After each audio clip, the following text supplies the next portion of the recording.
They have a sign over last week, I think it was. They had a sign over last week, and I think it's good. I think we could look out for a very, very grand, I would say, grand parade of troops this year. Yeah. I think from all indication, most of them are almost sold out of their costumes. I don't want to speak out of terms, but I think they were, most of them are going fairly well. So I think it's a good thing that they're back on track. Yeah. And that's one area that I think should, in the future, I won't say this year, but in the future, I think you would want to get more rewards for the troops. And how many troops we have this year? The top, I don't want to give a number, but it's somewhere in the region of five senior, and then I think about 3 or 4 junior troops. I think it was, but I think the numbers were great. I think players said 200. There's one thing 50 and another some 75 in the region. So I think they're going good. I think the street should be looking very, very colorful.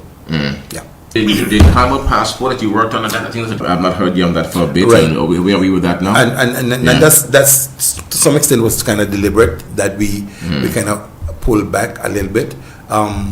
Right now, as we speak, we're now having the passports barcoded.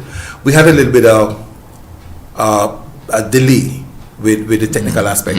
We didn't realize that you had to put certain aspects of this for a procurement process, and it kind of delayed some stuff. But now we have everything in place, and we should be distributing the first set on next week. Hopefully, we have one set that has been paid for by ASPA. Hoping to have those distributed by next week. So we just barcoding those. We have the technical process put in place, basically how you scan it, how you get, the whole process of getting your passport and all that. So we are not where we would have loved to be, because we would love to be pushing it full force by now, but I think we are just putting the technical things in place. We are barcoding them as we speak right now. I don't know if you noticed that we now have the Festivals Commission office upstairs. We started to put things in place right now as well. August Monday beach party, that's coming. Artists are ready. We're just doing airlines right now. All the overseas acts has been deposited. We just have to do the local bands contract, and I just want to touch on that as well too, because I think I've been getting some stick for some of that too. I think there's a view that we should there's one gentleman that called me and said we should have just all 8 local bands on the on August Monday. We just do local bands on August Monday, and it's been a debate as to how much how many bands they put on, what we should do with it, and I said, we're asking about what's the criteria to be on the show, and really and truly we try to put together an international package, and I make allowance for at least 4 local bands, and at times we have a number of local DJs, and we may have some local soca performers, but basically we try to satisfy the needs of the visiting audience, in the local audience, in the national audience, and we try to give as many bands as possible the opportunity to perform. But if you want me to do another band clash inside the ground, I won't be the one to do it, I'm not going to do it.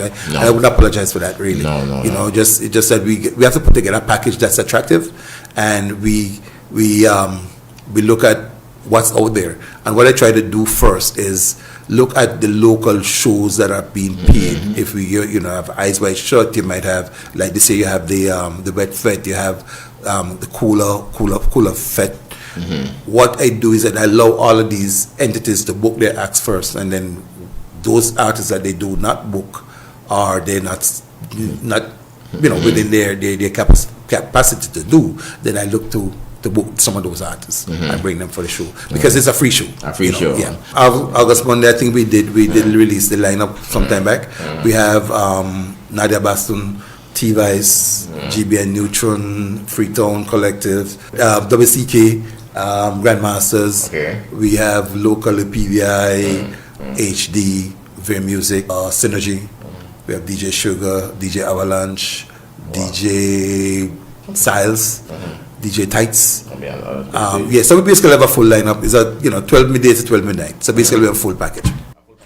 Anguilla Summer Festival Chairman Fitzroy Brigid Tomlinson speaking to Class FM Radio as we count down to Anguilla Summer Festival 52.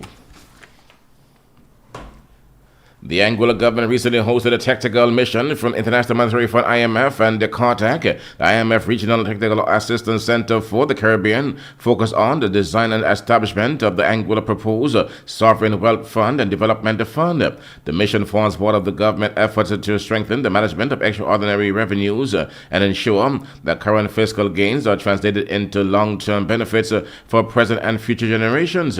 During the mission, IMF officials met with representatives from the Ministry of Finance, the Eastern Caribbean Central Bank, the National Commercial Bank of Anguilla, selected line ministries and departments, and other key stakeholders. Discussions focus on governance, investment frameworks, transparency, accountability, fiscal rules, national development priorities, and relationships between the proposed fund and the wider public finance framework. Anguilla's Premier, Richardson Hodge, welcomed the IMF engagement and noted Anguilla has an important opportunity to manage its extraordinary revenues in a way that protects our long-term financial stability while supporting national development. The proposed Sovereign Wealth Fund and Development Funds are intended to help ensure that today's gains are used responsibly, transparently, and for the lasting benefit of the people of Anguilla. The mission provided valuable technical guidance on the governance, operational, and legislative arrangements needed to support the successful implementation of the funds. The government will continue to work closely with IMF and CARTAC, the Eastern Caribbean Central Bank, and other technical partners as the design of the fund progresses.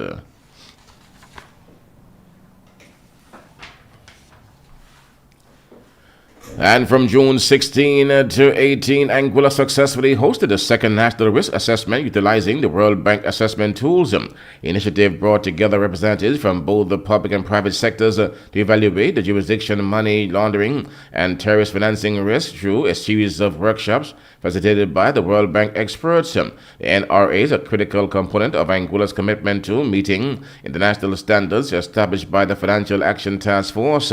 The assessment supports the development of a risk-based approach to combating financial crime, strengthening the integrity of the financial sector, and help safeguard Anguilla's reputation within the global financial system. The assessment was officially launched during the opening ceremony held on Tuesday, 16 June, at the Teachers Resource Center, marking the beginning of a collaborative effort among key stakeholders to identify, assess, and mitigate financial crime risk across the jurisdiction.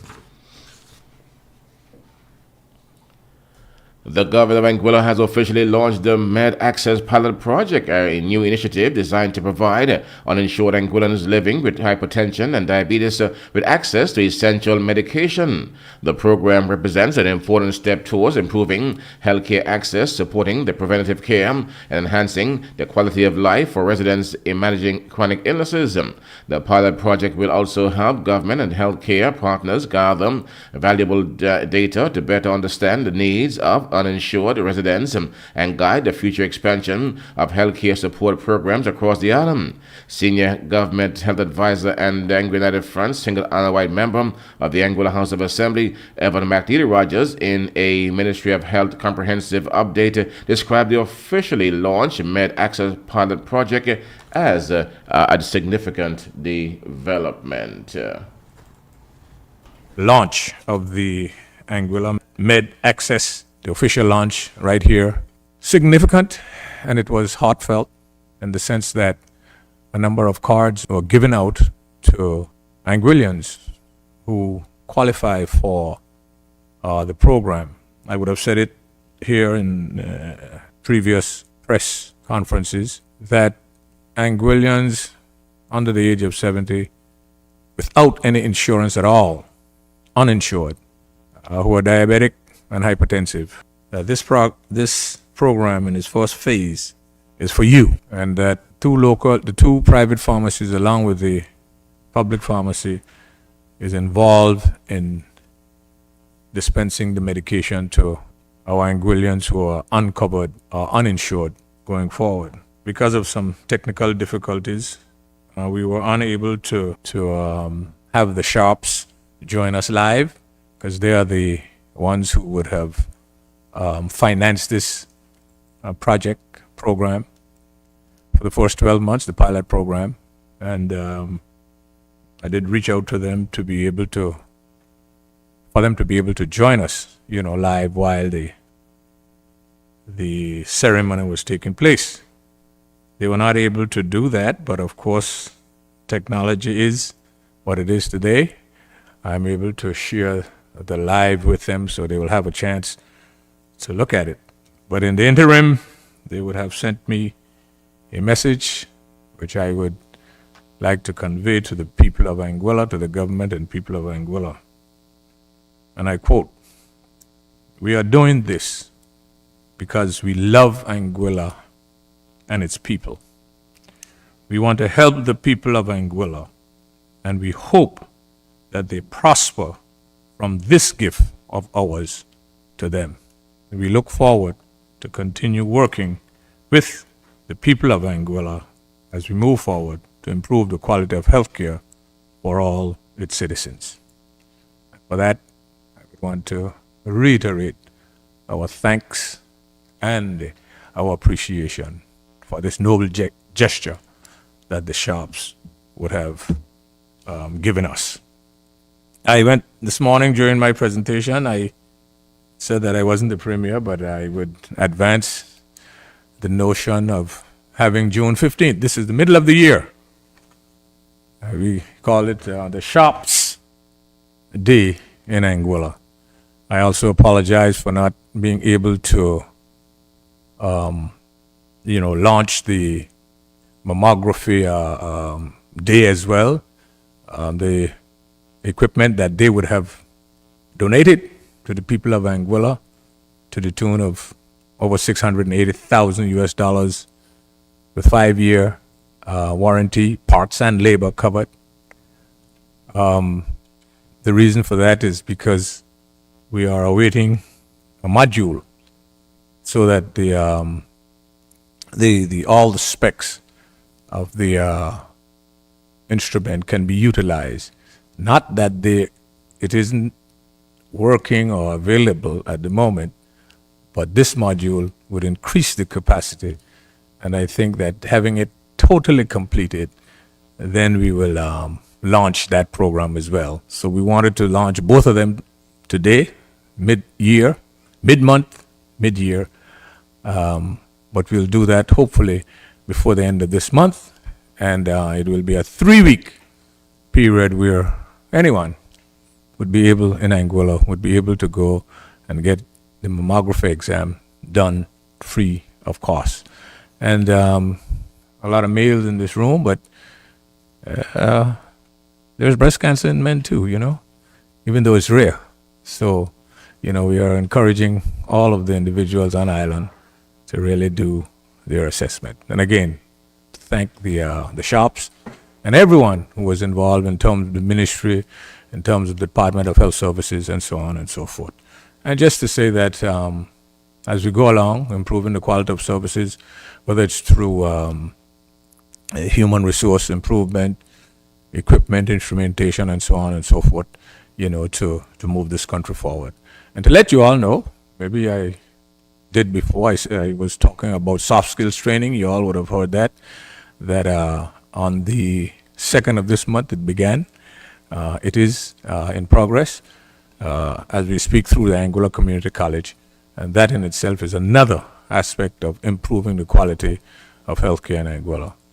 And again, in addition to that, the acting healthcare commissioner and myself will be off tomorrow to Miami to attend the World Health Expo at the Miami Convention Center. We are scheduled to meet with Philips Manufacturing Company, one of the world's largest medical equipment companies. We are having discussions with respect to an MRI, an upgraded, a modernized MRI, because the one that we have, it's a Philips brand, and it's archaic. Manufacturing of spare parts no longer exists, and it really makes no sense for us to continue to be spending money on fixing that. It's difficult to get helium because it is helium based. With all the war and the uncertainties in the Middle East and so on and so forth, it's making a lot of things difficult. So we're looking to upgrade that as well. Government Senior Health Advisor Evan McNeely Rogers speaking there during the government press briefing. Anguilla is presently celebrating Men's Week 2026 under the theme Men Showing Up, Guide, Connected, Build. The week officially opened with a church service on Sunday, June 14. Gender Affairs Coordinator Kemalai Murphy and Community Services Planner Harrison Bradley spoke to Klass FM Radio yesterday about this year's Men's Week celebration. This week, it's all about the boys and men, and so we started on Sunday, the 14th, and the week leads up to Father's Day, which is the 21st of June. This year, we're recognizing the week under the theme Men Showing Up, Guide, Connect, Build, with men, those MEN. We're celebrating the theme under the framework mentorship for the M, engagement, and nurture. And so we're really encouraging and supporting men as they go about their daily lives, whether it's in their family, their workplace, in the community, in terms of how they're guiding, how they're building, and how they're connecting with each other. And so all of the activities that we've created over the course of the week would have played into those themes.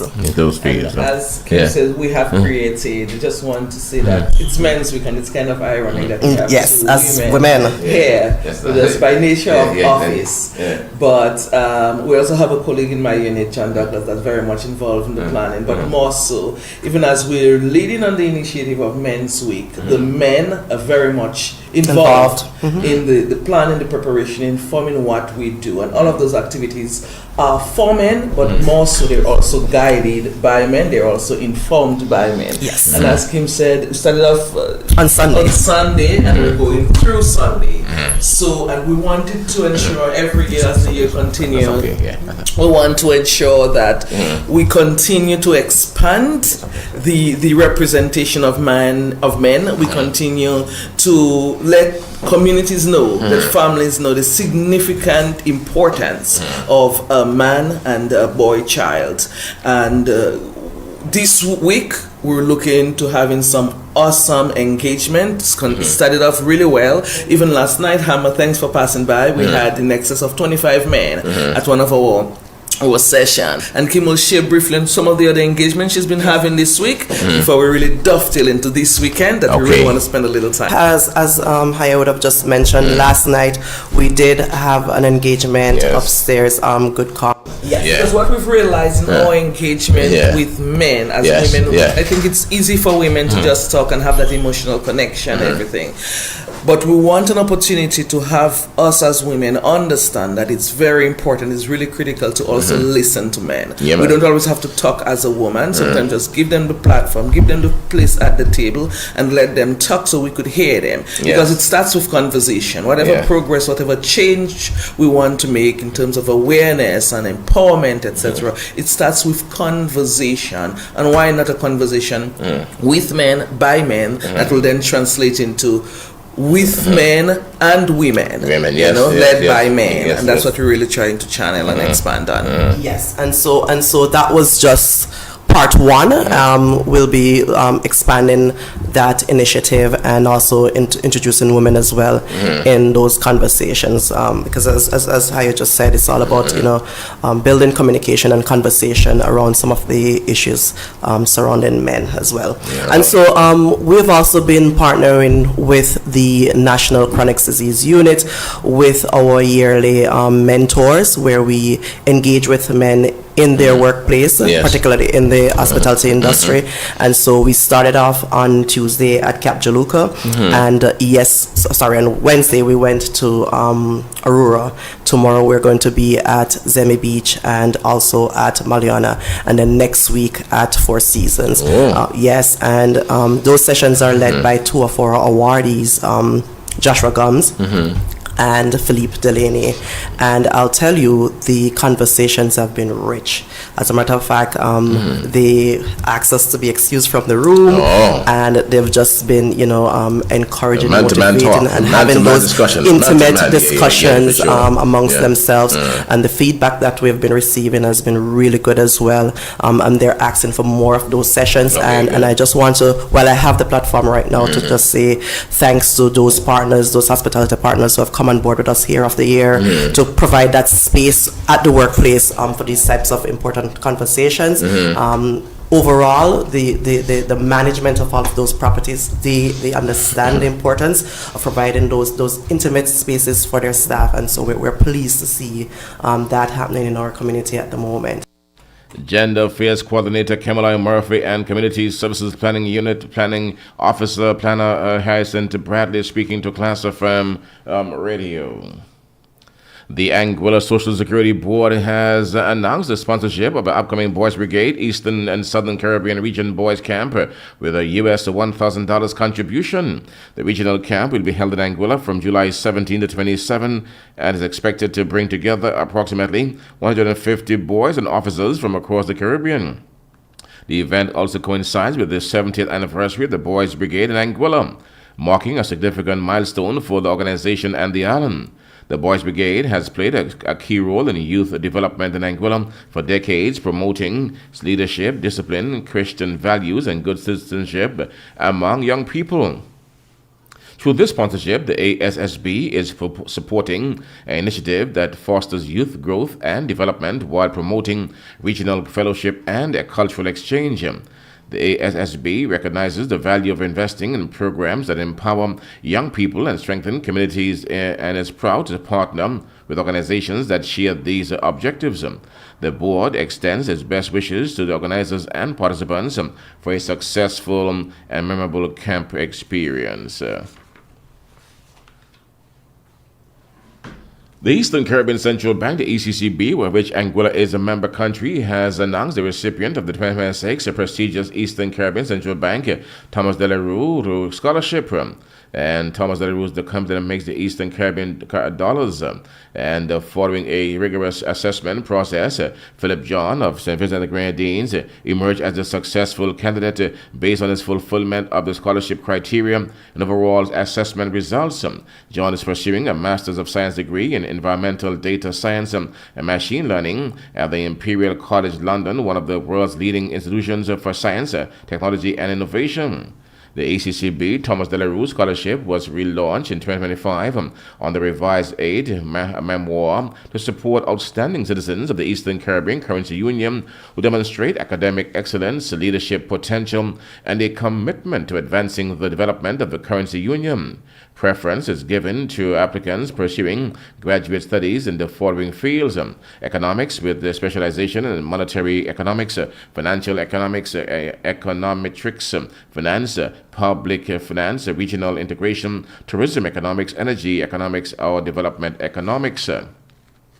Data science with specialization in data analytics, data processing, statistical modeling, and machine learning or big data. The scholarship provides funding of up to US $25,000 per scholar and is tenable for a maximum period of 2 academic years. The award will be applied to tuition and other university fees, support material, on-campus accommodation, economic costs, and one return airfare. 9 candidates from the Eastern Caribbean Central Bank countries, Antigua, Dominica, Grenada, St. Kitts and Nevis, St. Lucia, St. Vincent and Grenadines, submitted applications for the scholarship. As part of the scholarship program, John will also undertake an internship at the Eastern Caribbean Central Bank Research, Statistics and Data Analytics Department, where he will gain practical experience and contribute to the bank's work in data analysis and research.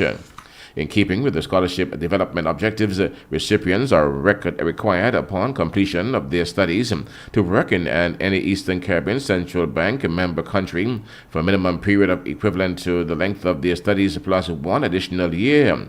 This requirement helps ensure that the knowledge and expertise acquired through the program contribute directly to the sustainable development and advancement of the region. The ECCB extends its congratulations to John and wishes him every success in his academic pursuit and future career. The bank also expresses appreciation to all of the applicants for their interest in the scholarship program and their commitment to advancing education and development within the ECCU. With that item, we've come to the end. We've come to the end of our local news this morning. We're now a minute after 9, and a time check brought to you by Leon's at Meads Bay. Celebrate Meads Bay all day. Leon's at Meads Bay blends Southeast Asian flavors with classic island favorites in a relaxed beachfront setting. Guests enjoy toes in the sand dining, handcrafted cocktails, and island breezes along beautiful Meads Bay. Whether enjoying effortless chill during the day or indulging in vibrant nighttime fun, Leon's at Meads Bay is the place to unwind. On Thursdays, enjoy a flavorful barbecue experience from 6 to 9 p.m. at the Meads Bay Barbecue, offering a delightful mix of gourmet grilled specialties, delicious cocktails, and live entertainment. On Sundays, embrace the energy and enjoy the island's best weekend lime, Sunday Fun Day from 4 to 9 p.m. Sway to the sweet sound of their music while indulging in handcrafted tropical cocktails and delectable island-inspired South Asian cuisine. With the largest outdoor seating on the island, these elevated experiences are not to be missed. Plus, experience ease of service with the all-new Leon's payment card. Leon's is open from 11 a.m. to 6 p.m. on Tuesdays, Wednesdays, and Fridays, and 11 a.m. to 9 p.m. on Thursdays and Sundays. Leon's remains closed to the public on Mondays. For more information, call 1-264-497-6111 or email concierge@maliuhana.com or visit www.maliuhana.com. Up next, news from the region, and news from the region sponsored by Quantum Investment Services Limited, location the Caribbean Commercial Complex. It is impossible to predict the unexpected, but it is possible to plan for it. By having insurance or financial security, you can lessen the burden to you, your family, or your loved ones in the event the unexpected happens. Join our many satisfied customers at Quantum Investment Services Limited, where we provide you with valuable peace of mind. At Quantum Investment Services Limited, we offer property insurance, motor insurance, medical insurance, life insurance, air ambulance coverage, marine insurance, liability insurance, workman compensation, professional indemnity, and financial planning. Don't delay.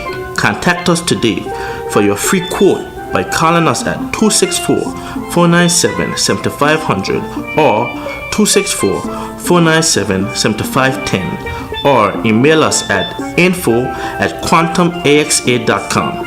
You can also visit our office at the Caribbean Commercial Center, Unit 12.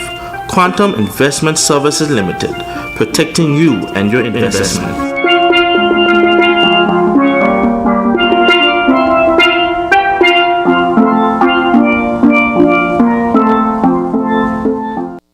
And now the regional news in detail. Cuba's powerful ex-president Raul Castro Wednesday threw his foot weight behind liberal reform aimed at reviving the collapsing economy in the face of crippling U.S. blockade. The Cuban government has announced a series of fast-track reforms to open more sectors to private investment, attract more capital from Cubans living abroad, and shrink the state. And President Miguel Diaz-Canel has presented measures, some of which are set to be approved by the National Assembly. In fact, they were approved on Thursday, just a week after being unveiled. The most substantial in years, the Communist Party Politburo held an extraordinary plenary on Wednesday to discuss the proposals. Castro, widely seen as the power behind the throne, backed the proposals in a letter shown to the plenary as being the most beneficial to the revolution at this time. The non-Gregarian Castro, who was recently indicted by the U.S. Over the drowning of 2 civilian planes 3 decades ago, led the country for 15 years after succeeding his brother Fidel in 2006. It is unclear whether the reforms would satisfy U.S. President Donald Trump, who is pushing for a change in Cuba's economic model, if not its leaders.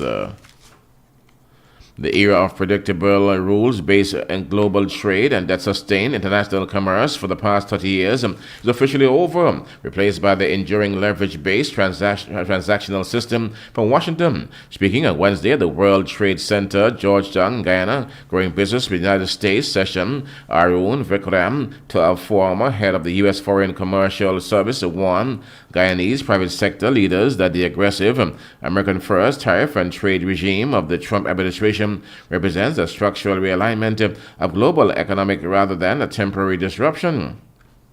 If anyone thinks this is something that will happen for the next 2.5 years, you're not paying attention. Vikram told the gathering, this is not a blip, this is not a hiccup, this is the change that has happened is fundamental and it's enduring. The world that we have been living in for the last 30 years of relative predictability and stability, that ease is gone for the foreseeable future, he said.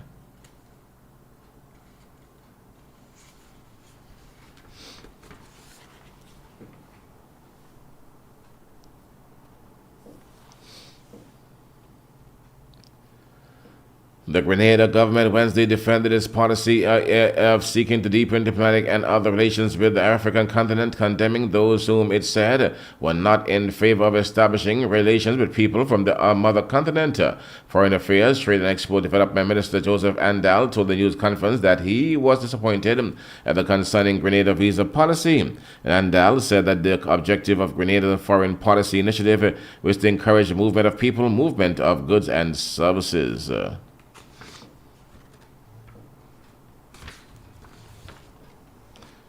Vice President of the Caribbean Development Bank, CDB, Isaac Solomon, has praised the government of St. Vincent and the Grenadines for what he described as a rare combination of confidence, clarity, and humility in his engagement with development partners, saying that this creates the conditions for effective support, provided words now translate into concrete action. Speaking at the Development Partners Cocktail at the close of the first day of the Development Partners Roundtable in Villa on Tuesday, Solomon said, events of this nature do not happen by accident, but reflect a government willing to invite scrutiny and articulate a clear country-owned development vision. They happen because a government has the confidence to invite scrutiny, the clarity to articulate a vision, and humility to say, we cannot do this alone, Solomon said.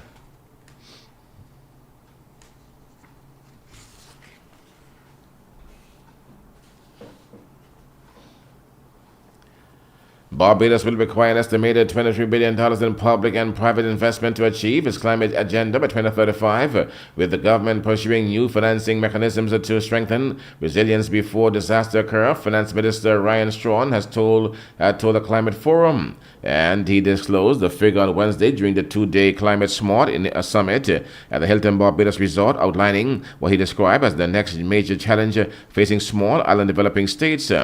And while Barbados has already developed its investment blueprint, Strawn argued that implementation remains the critical hurdle. The real challenge and the real question is how do we now move from these plans to full implementation, and how do we reduce and remove the barriers that prevent investment and essentially drive more resilience or sustainable development into our region, he said. The BVI government has approved the start of formal negotiations with the Dominican Republic to strengthen food security, trade, and broader economic cooperation, Premier Dr. Natalia Wheatley announced during his 2026 State of the Union Territories address. Premier Wheatley said the cabinet recently had authorized the commencement of negotiations towards a memorandum of understanding that could deepen ties between the two nations while improving Virgin Islands' ability to secure reliable food supplies. The Premier said the proposed agreement would help to strengthen supply chains and create new opportunities for economic collaboration. The announcement was made during a section of the address focused on economic diversification, agriculture, and fisheries. Dr. Wheatley said his government continues to invest in food production and agricultural resilience as part of its long-term development strategy. Dominican Republic and United States have signed a MOU aimed at strengthening cooperation in the civil and nuclear sector, a move designed to enhance energy security, promote technological development, and expand economic relations between the two countries. The agreement was signed by U.S. Undersecretary of State Christopher Landu and Dominican Minister of Energy and Mines Joel Santos. According to the U.S. State Department, the memorandum establishes a framework for future collaboration in peaceful use of nuclear technology while upholding the highest standards of nuclear safety, security, and non-proliferation. Officials said the partnership reflects both countries' commitment to developing a stronger relationship in civil nuclear field, exploring opportunities that could support long-term energy diversification, economic growth as well.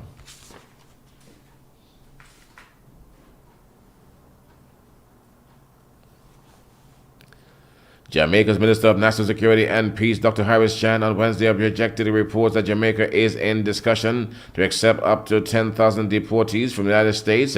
However, Dr. Chan confirmed that the talks are underway for Jamaica to participate in the third country national agreement, which will see not more than 25 individuals from TCN in Jamaica at any one time. And the minister was, in fact, the first report is false. There are no intentions to bring 10,000 illegal migrants in from the United States, said Dr. Cheng, who is also Deputy Prime Minister. The numbers involved will be under 50 per fortnight, and they are designed with the United Nations International Organization for Migration, which is working with the country, so they will be sent on to their own countries, he added. The minister was responding to a question from the floor during the 11th Biannual Jamaica Diaspora Conference at Montego Bay Convention Center. Event participant Clive Saunders had sought clarification on discussions sparked by a Gleaner report published on Tuesday. Newly released documents filed in federal court in Los Angeles that the Department of Homeland Security falsely claimed it complied with legal requirements when it moved to terminate temporary protected status for more than 350,000 Haitians living illegally in the United States, as the Supreme Court prepares to rule on the future of the program. Revelation comes as the High Court considers Moy versus case expected to determine whether the Trump administration could proceed, ending the TPS protection for Haitians, a decision anticipated before the end of June. According to attorneys representing the plaintiffs in related litigation, documents released through discovery shows DHS publicly stated in both a press release and notice as published in the Federal Register that it had conducted legally required consultations regarding conditions in Haiti, including consultation with the U.S. State Department.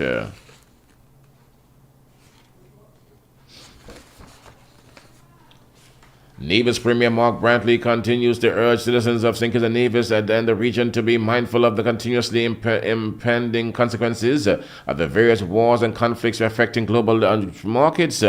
And the war between Russia and Ukraine continues despite the MOU between the U.S. and Iran. Israel continues to strike Lebanon. U.S. Defense Secretary Pete Hegseth recently disclosed the U.S. stands ready to reimpose an ironclad blockade if Iran does not comply with its deals by both sides.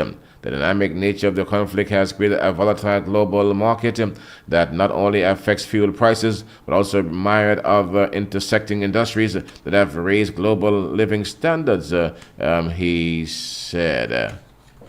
And Brantley said, all of these, Russia, Iran, Venezuela, and oil-producing nations, now I am not in any position to advise President Trump, to advise Prime Minister Benjamin Netanyahu. I am in no position as a leader of any of a very small island to dictate in any way, shape, or form what happens by the big powers of the world, he said.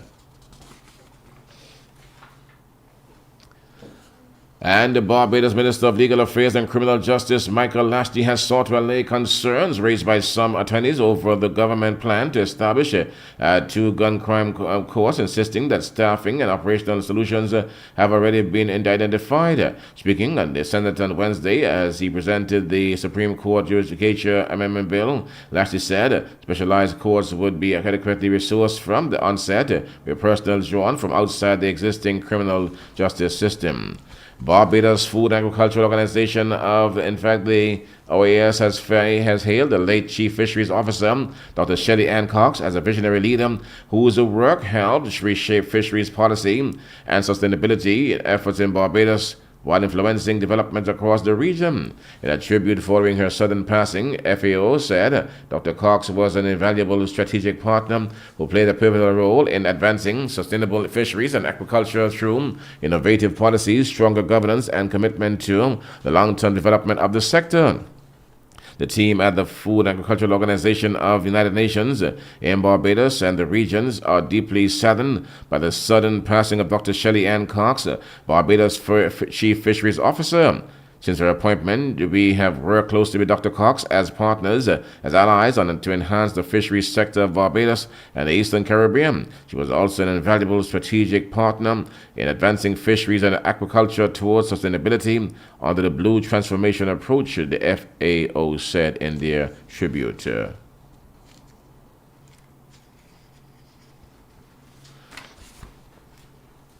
An Ecuadorian man who police accused of leading a faction of one of the country's most feared criminal gangs have been shot dead as he was leaving the airport in Ecuador's largest city. And the security footage shows two men waiting outside the arrival terminal holding stuffed toys and flowers before one of them approached the victim, pulled his gun from behind a teddy bear, and shot him point blank.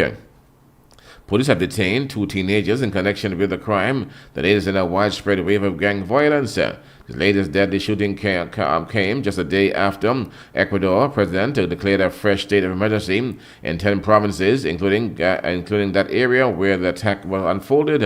Ecuador's Interior Minister John Rainberg identified the victim of Wednesday's attack as 39-year-old Carlos Alberto Sanguetti, who he said was the leader of the Los Legless gang in a region east of Great Quill. Thus, Ecuador, which is designated as a terrorist organization by Ecuador's President Daniel Noboa, 2024, is accused of being heavily involved in drug trafficking and extortion. It is one of several gangs whose criminal activities, in fact, have turned Ecuador from relatively safe haven to crime hotspot of the region. With that item, we've come to the end. We've come to the end of our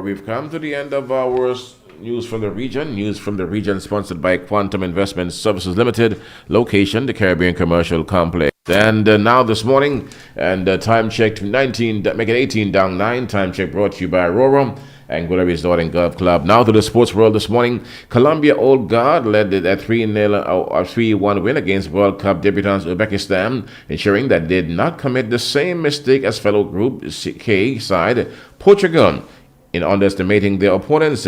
Towards the end of the first half, in which Uzbekistan held firm, the deadlock was broken by a moment of magic from Colombia, with Luis Diaz sending forward a sumptuous pass, with Daniel Monza finished brilliantly with his right boot in the 41st minute. But the Central Asian side did not give up and were rewarded with their first ever tournament goal in the 60th minute after some bizarre decision-making from goalkeeper Camila Vegas, whose attempted block of Eldor volley was headed home by Abdi Gvieflas. Unfortunately for Uzbekistan, that moment was followed by a goalkeeping howler of their own. At the end was Diaz's shot trickling over the line 5 minutes later after a fumble from Yusupov as well, the goalkeeper in the goal. He fumbled the ball, and substitute Jamin Gas put the gloss on the win for Colombia with the 9th minute of the stopping time, heading home from a fine Coach Mo Hernandez cross, hitting a hugely significant 3-point for South Americans as that Portugal slip up against the Democratic Republic of Congo. It is.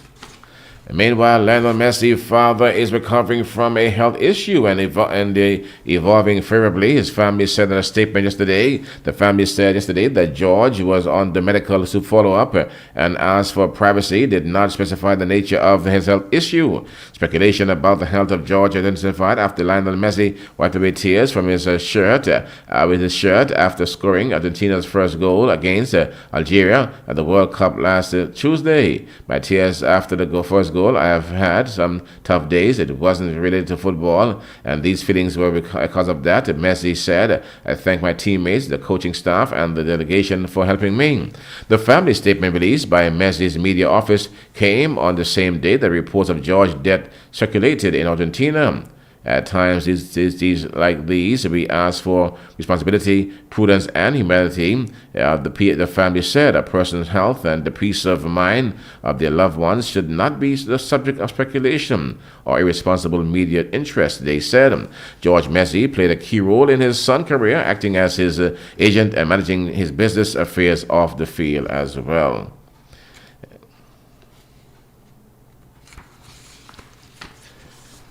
And the World Athletics, as we move along here now this morning, is asking every elite female athlete to help shape its rules on pregnancy, childbirth, and return to competition. The governing body has launched a new study, it says, can inform and improve its policies and help to better protect and support female athletes. In asking current and previous competitors to complete survey about their pregnancies and subsequent return to the sport, as well as quizzing those who have not been pregnant. World Athletics says it wants to protect the female athletes and reduce inequities with elite athletes, and is looking at ways to support world rankings during maternity leave. Olympic medalist Jenny Simpson is making encouraging improvement in hospital after collapsing in an event in Raleigh, North Carolina. The 39-year-old American was pacing a mile group at the Sir Walter Miller pop-up event on Tuesday when she repeatedly collapsed and needed CPR. Her employer, Fleet says he's recovering well. They said Jenny received immediate medical attention and was transported to a nearby hospital. Fleet CEO Joey Pointus was also at the event and stayed with Jenny at the hospital throughout the night as her family traveled to be with her early on Wednesday morning. And true to form, she has already asked about her mile time and whether she had won.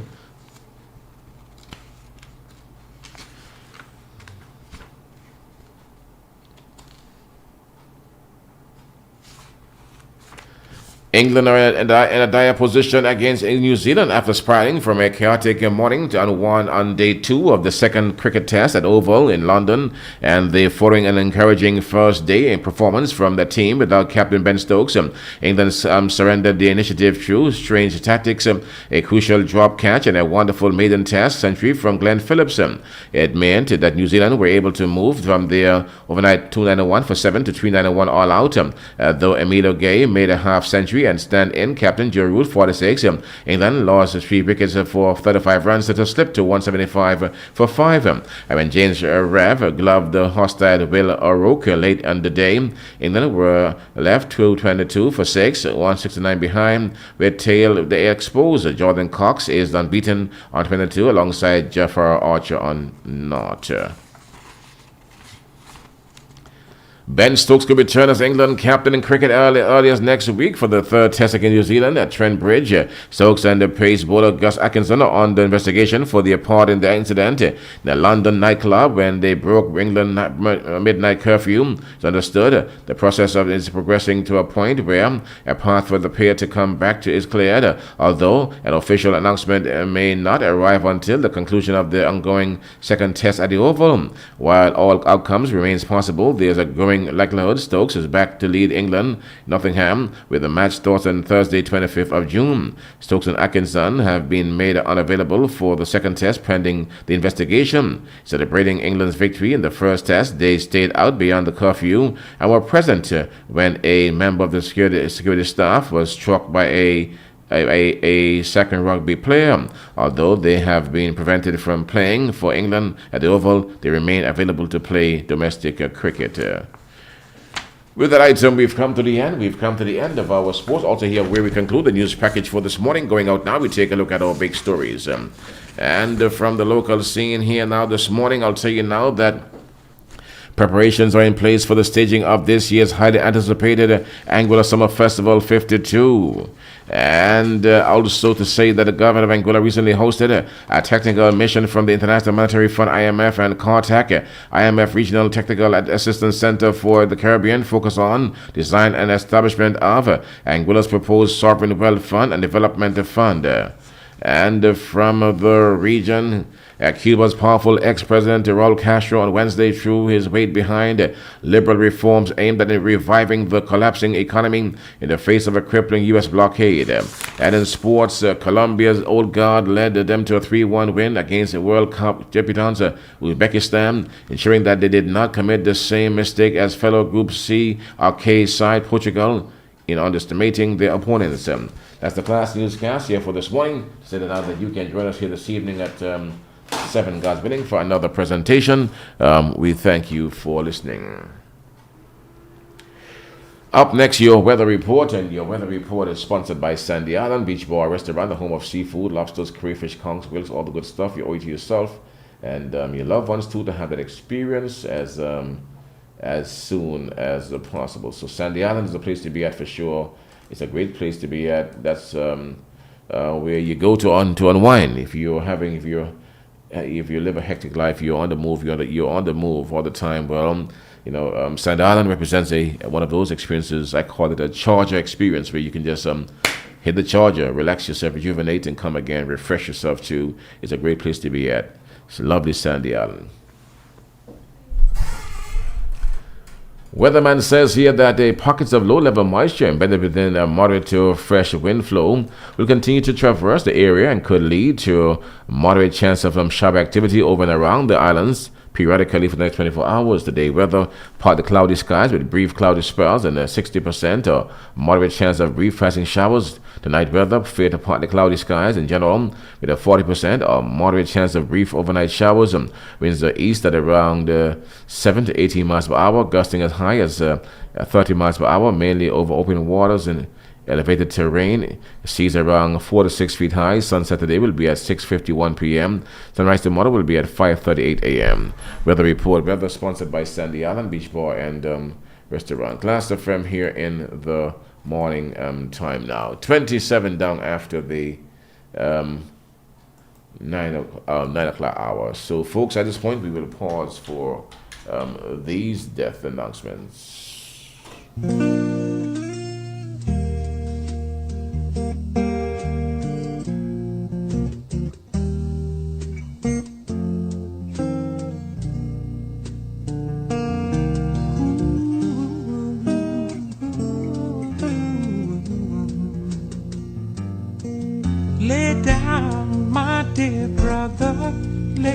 It is with deep sadness that we announce the death of Devon Curtis Daniels, better known as Beggar or Captain Beggar, originally of South Hill and later a resident of Stony Ground, Anguilla. Devon or Beggar passed peacefully at the Princess Alexandra Hospital on Sunday, June 7th. Further details will be given in a subsequent broadcast. Relatives and friends are kind of asked to accept this information. To the bereaved relatives and friends of the late Devon Curtis Daniels, Beggar or Captain Beggar, we extend our heartfelt sympathies. We announce the death of Charles, Brother Valley Gums of Blowing Point. He died on Tuesday, 9th June at the Princess Alexandra Hospital. More details will be given in a subsequent broadcast. Relatives and friends are kindly asked to accept this information. To the bereaved relatives and friends of the late Charles, Brother Valley Gums of Blowing Point, we extend our heartfelt sympathies. Good night. Good night. It is with deep sadness that we announce the passing of Lorna Pontiflet of South Hill. Lorna passed at the Princess Alexandra Hospital on Wednesday, May 20th. More details will be given in a subsequent broadcast. Relatives and friends are kindly asked to accept this information. To the bereaved relatives and friends of the late Lorna Pontiflet of South Hill, Lorna, we extend our heartfelt sympathies. We regret to announce the passing of Delarius Prince, better known as Prince, who last resided in North Valley, Anguilla, and was originally of St. Lucia. He departed this life peacefully on Friday, 22nd of May, at the Princess Alexandra Hospital. Further details will be given in a subsequent broadcast. Relatives and friends are kindly asked to accept this information. To the bereaved relatives and friends of the late Delarius Prince, we extend our heartfelt sympathies. She really loaded down, getting water to flow. Good night. Good night. Good night. Didn't know today would be our last, or that I'd have to say goodbye to you so fast. I I'm so numb I can't feel anymore. I'm praying you just walk back through that door and tell me that I was only dreaming. The ink may fade, the music cease to play, yet echoes of his gift remains each day. A voice that once moved through the airwaves far and wide now lives within the hearts it once did guide. A composer's touch, lyrics, gentle art, a melody forever in a heart. Though silence now replaces every tone, his legacy continues on its own.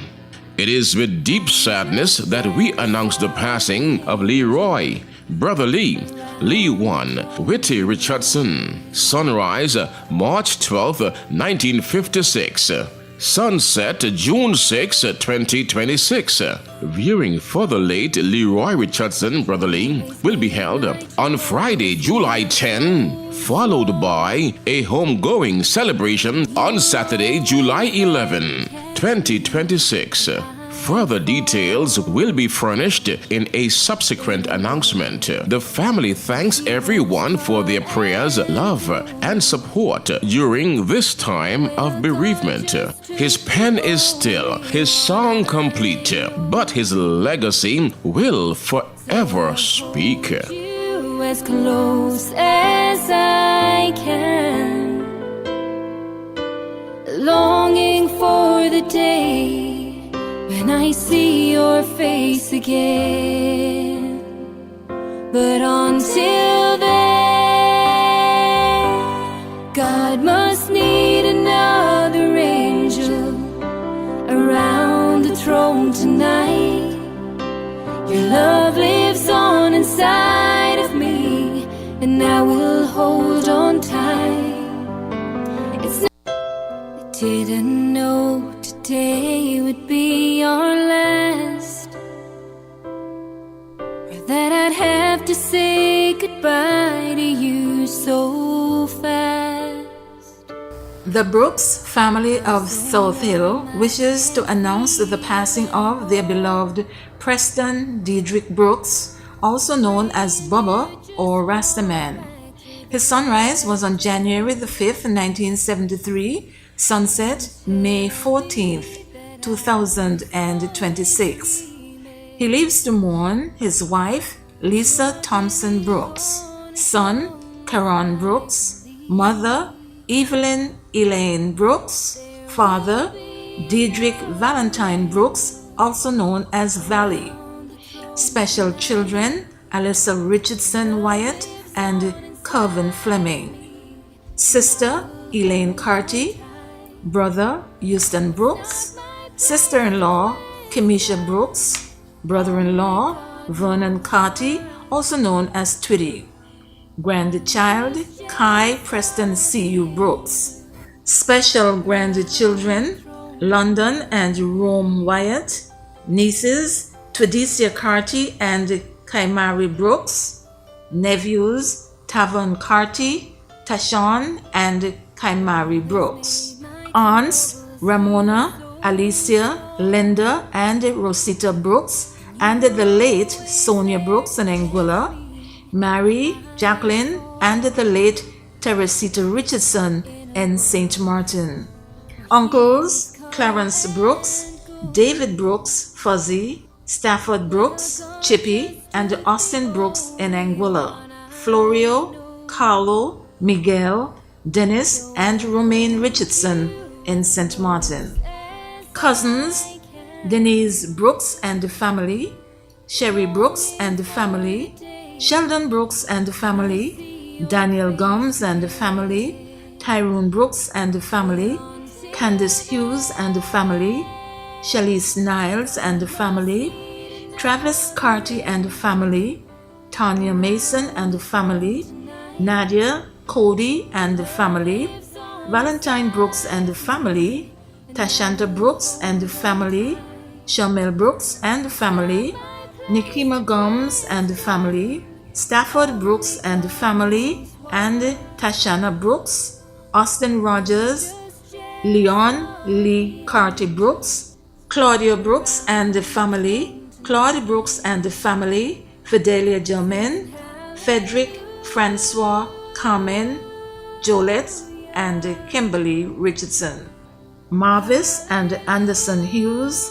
Natalie Pierre, Angeli Richardson, and the late Joseph Gomes, Stacey Ann Brooks, and Cedric Pierre. Special friend Diane Richardson, godson Hugh Quan Hughes, godmother Casilda O'Loughlin, godbrother Wayne Hodge. Close friends Paul and Cindy Coswick, Pamela C.U., Will Carty, Frankie Brooks, Clifton Bryan, known as Bongo, Franklin Rogers, Andrea Richardson, known as Wendy, Irad Benjamin, known as Shanky, Thomas Huggins, Abner Brooks, better known as Hammer, Hank Petty, Toy Cobb, Sebastian, Alex Hazel, Lyman Walters, better known as Ron. The Blue Sea family, management and staff of Altima, management and staff of Cable and Wireless, management and staff of Kabjaluka Hotel, management and staff of Mango's Restaurant. Friends, Anguilla Motorsports, and comrades on the Strip. He also leaves to mourn Sylvia Richardson and the family in St. Kitts, the family of the late Joseph Gomes and Alice Augusta Richardson of St. Martin, the families of the late Evelyn Albertha Brooks Richardson, Marianne Harrigan, Albertha Louise Gomes, Agatha Thomas, Violet Hodge, Jane and Amos Gomes, Nelson Hodge, James Dukey Ruan, and Hannah Harrigan. The families of the late Doris Henderson and Rosita Brooks. He was related to the Thomas, Smiths, Hodges, Harrigan, and the Duncans of East End, the Horsfords and Brooks family in Anguilla, Richardsons and Gomes in St. Martin. Many other relatives and friends, too numerous to mention. If anyone has been omitted, please accept our sincere apologies as it was not intentional. The funeral service of the late Preston Diedrich Brooks will be held on Saturday, June 20th, 2026 at the Bethel Methodist Church, South Hill. Tributes will start at 9 o'clock and end at 9:55. The funeral service will start at 10 a.m. Interment, Sandy Ground Cemetery. To the bereaved relatives and friends of the late Preston Diedrich Brooks, we extend our deepest sympathy. The family wishes to retire peacefully following the ceremony. Singing hallelujah,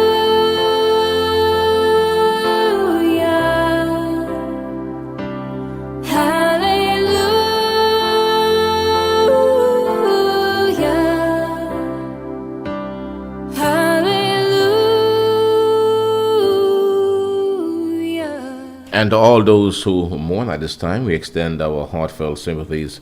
Klass FM Radio 92.9. So right now, folks, 20 minutes now before 10, that is our time. And in a bit, we're going to have some folks in here with us. In a bit, we're going to have our guests coming up in a bit here. The Blue Dolphins, the Cricket Club, will be our guest next. But not before we get into our Gab celebration program here for this morning, right? So I want to say now happy birthday quickly here to all those persons out there celebrating birthday today. Happy birthday to you. Enjoy your day to the maximum. And of course, Gab's there ready for all the stuff you need for, for graduation. Father's Day coming up as well. Start by Gab's. Let them know that we sent you from Klass FM Radio 92.9. Okay, so let's get into our celebration program here now for this morning. Here we go. Happy birthday to you. Happy birthday to you. Happy birthday, happy birthday, happy birthday to you.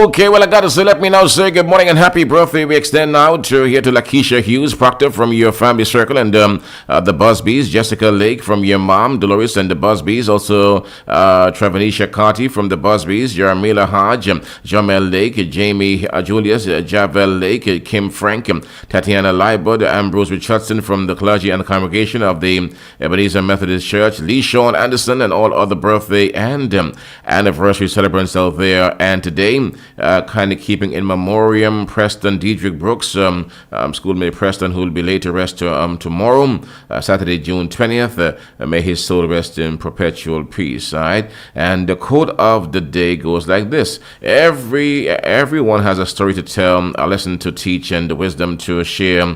Life is beautiful, masterpiece, bound together by our experiences. Open up and share your story, because become an inspiration to others. You can make a difference because you matter. You are created with a purpose. Live your life with intention. Go out there and make a difference by being different. Okay, this is by Melanie Calorius. All right, so thank God it's Friday. Have a blessed and beautiful and thankful day. Upcoming weekend from Teacher Janice, Grace and Barbara, Bun, Dinos Augustus, Austin Class FM Radio, and your family circle, and us Nanton. All the best to you. Have a great one. Okay, and I want to say now good morning here. Let me now say good morning and happy birthday. I have to take care of something quickly. I'm sure I would have seen something this morning that came across my desk here this morning early. I want to say now good morning and happy birthday to all the celebrants out there. Enjoy your birthday today. Okay, good. I want to say now, let me say good morning and happy birthday to a loving sister, Tiana. Tiana is coming from your entire family circle. Yes, they're in the UK. Your grandmother Valerie and in fact, your sisters and your grandmother Valerie and the entire family circle. Wishing you all the best on your day, Tiana. I wish you the best. Enjoy your day to the max. And all other birthday celebrants out there, have a great one. Enjoy to the max, okay? Well, folks, that's it for our celebration program now for this morning. And to let you know that you can join us here. That's on Monday morning, God's willing, around the same time for another presentation. We thank you for listening, okay? We wish you victory in everything you do. All God's blessings to you. There is no one like you. We love you. Party's in the air. Okay, so we're about to pivot now, and I would have mentioned to you earlier that there's a big fundraiser. In fact, I mentioned to you the Blue Diamonds. Actually, I told you about the promotion. Blue Dolphins. Yeah, I beg your pardon, but they're in the building for sure. And my good brother Willie Bourne and his team, they're here right now, and they're putting on a breakfast fundraiser tomorrow, Saturday 20th of June as well. And I ask you to support them big time. And these guys, they're in it for the long haul, and they are totally committed and invested in the development of cricket in Anguilla. I will tell you that I have spoken to Willie Bourne and over the years, and I'm telling you, if there's ever a man that is committed to the development of young talent for Anguilla and the region, he's a well-known cricketing experienced professional, and he has committed himself along with his support team to the advancement of the cricket in our country, and we have to support what they're doing, right? So a Father's Day breakfast comes up on tomorrow, but we'll have a lot more information coming from his team. I'll go across and greet my guests. Let me say a pleasant good morning to you. Welcome to the program. Good morning, welcome. Thank you very much. Great pleasure to be here. Okay, so we know Willie Bourne. Willie Bourne, you're here now. So your name, man? Mrs. Barrett. Mrs. Barrett, you're in the building right now. So now, so let's go now, and bring me up to speed now. I know we have a breakfast tomorrow morning. Should be very interesting. And where will the breakfast take place? And again, the time of the breakfast and all this stuff, man. Give me details of the breakfast for us. So let's get to that now, and the location, and where can we get tickets to support the breakfast? All the good stuff we need to hear right now. Tell me. Yeah. Good morning, everyone. Okay. Yeah. Right, so the breakfast tomorrow will be distributed at Campus A. That's opposite the library. As soon as you turn in, we will be right there. Okay. Right there. Okay. From 7 to 9. Sorry, 10. From 7 to 10 tomorrow morning. Tomorrow morning? Okay, good. All right. And the menu items now, what do you have? You have saltfish. I hope you have saltfish tomorrow. For sure. Yeah, for sure. No, you have saltfish. Right, we have saltfish, sausage, boiled egg, plantain, Johnny cakes, both fried and baked, pumpkin fritters, and famous chop up or chop chop from Antigua. Oh yeah, Yes. wow, good stuff. Chop tomorrow from Antigua. Chop up, chop. Good. Yeah, bush tea too, right? Bush Right. tea. Bush tea. Complimentary Okay, bush good. tea. So guys, and the cost, the price per plate, and what's the cost like? So with tickets it's $12. Without tickets $15. Okay. And we'll also have some fruit drinks on sale. Good stuff. Locally made fruit drinks. Yes, locally made. That's good stuff, man. Some beets and some nice tamarind and some passion fruit, etc. Yes. I love that for sure. All right. So hold on there, Mr. Bowen. Before we go into the forward, a bit more about Blue Dolphins. I would have given them a little. There's a cursory insight as to what you're doing, but in terms of Blue Dolphins, the mission here, some more details. Right. We're raising funds because we want to take the guys on a tour to Antigua. Okay. It's confirmed. We leave on August the 19th, come back on the 26th. It's a week. And we're taking not just our 15 players, but members of the Blue Dolphins. So we're going to have about 20 odd players in all. And while we're in Antigua, we play 4 games, and we also will get to see the CPL. There's some 4 games there. We'll try and get in as many as we can in that time. 4 games around there. 4 games. Okay. All right. Okay. Plus, there are many great cricketers from Antigua, so we'll make arrangements for them to see these great players, and we'll also try to visit the grounds. Yes. Antigua ARG, where Lara scored the big hundreds. And the new stadium where the CPL games will be played, and then there's the Sticky Wicket. Yes. Yeah. We'll also get to see that. That was Sanford Ground, yes? That's right. That's now Coolidge Cricket Ground. Coolidge Sticky Wicket. Yeah. Okay, all right, good stuff. All right, so folks, you heard that, so be a part of it now. So you need some funds because you're taking the team and others too, so you need some additional funding. And persons who wish to contribute, because what you're doing, Billabong, I tell the truth, I support you, what you're doing 1000%. I've seen the passion, I've seen the work with your entire team, I've seen you guys at the park. But persons listening to us right now, seeing us right now as well, and wanting to contribute some more to this cause, how can they go about doing that? Well, you can call me 582-8688. For tickets or for any kind of contribution. We want assistance. We also have to get gear for the players, and gear. Cricket gear is an expensive sport. So every little bit helps. Yes, so a little $10, $20 here and there would help us tremendously. And they can also write checks. If they do, they can write it to the school. The school, Albina Lake Hodge Comprehensive School. And folks, Billabong himself is a highly experienced coach. Would have taught you what level when you were coached at the top level, right? You taught. I was national team.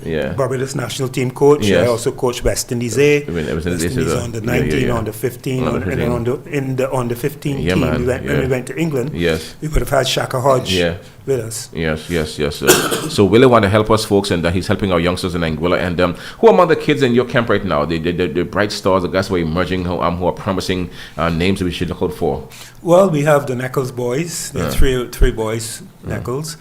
And we had O'Keefe Bryan, who recently went to the trials to the Leewards. And last year we had Oricia Lewis, the female, who went to Leewards trials. And, we have a few other guys who are going to be moving up to that level. But hopefully we'll be able to have a team as Anguilla, fighting out against the other teams in the region. We need that.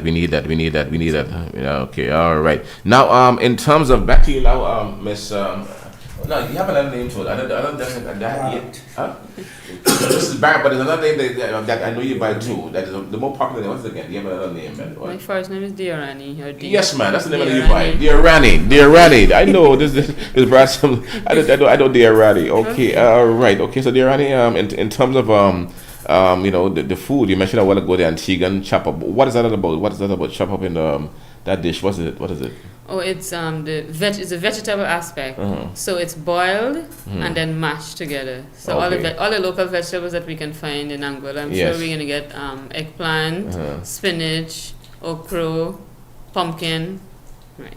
So it's called chop up? Yes. It's an Antiguan dish where you mash them and do what? You mash them. Boil and mash. You boil and mash and put a sauce on them or something? A sauce? What do you do? I'm not so sure. This is Mrs. Watley's. Okay. Mrs. Watley is from Antigua. Antiguan dishes. She's a specialist. And she has been driving force as well behind all of this. Okay, all right.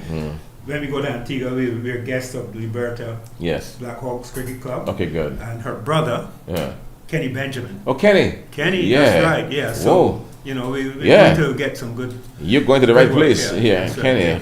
Mr. Flipper Benjamin, right? Kenny Benjamin. Yeah, I got it. Okay, good. All right, so good stuff. Oh, man. Okay, well, you're well connected. You're well connected. That's a good thing for sure, really. And all right, so the Antiguans will looking forward to seeing you there for sure. But again, folks, come out tomorrow morning. From what time, dear, tomorrow morning? From 7 to 10. 7 to 10. 7 to 10? A. Yes, Campus A. Campus A. All right, so you can have salt fish. You can have boiled eggs.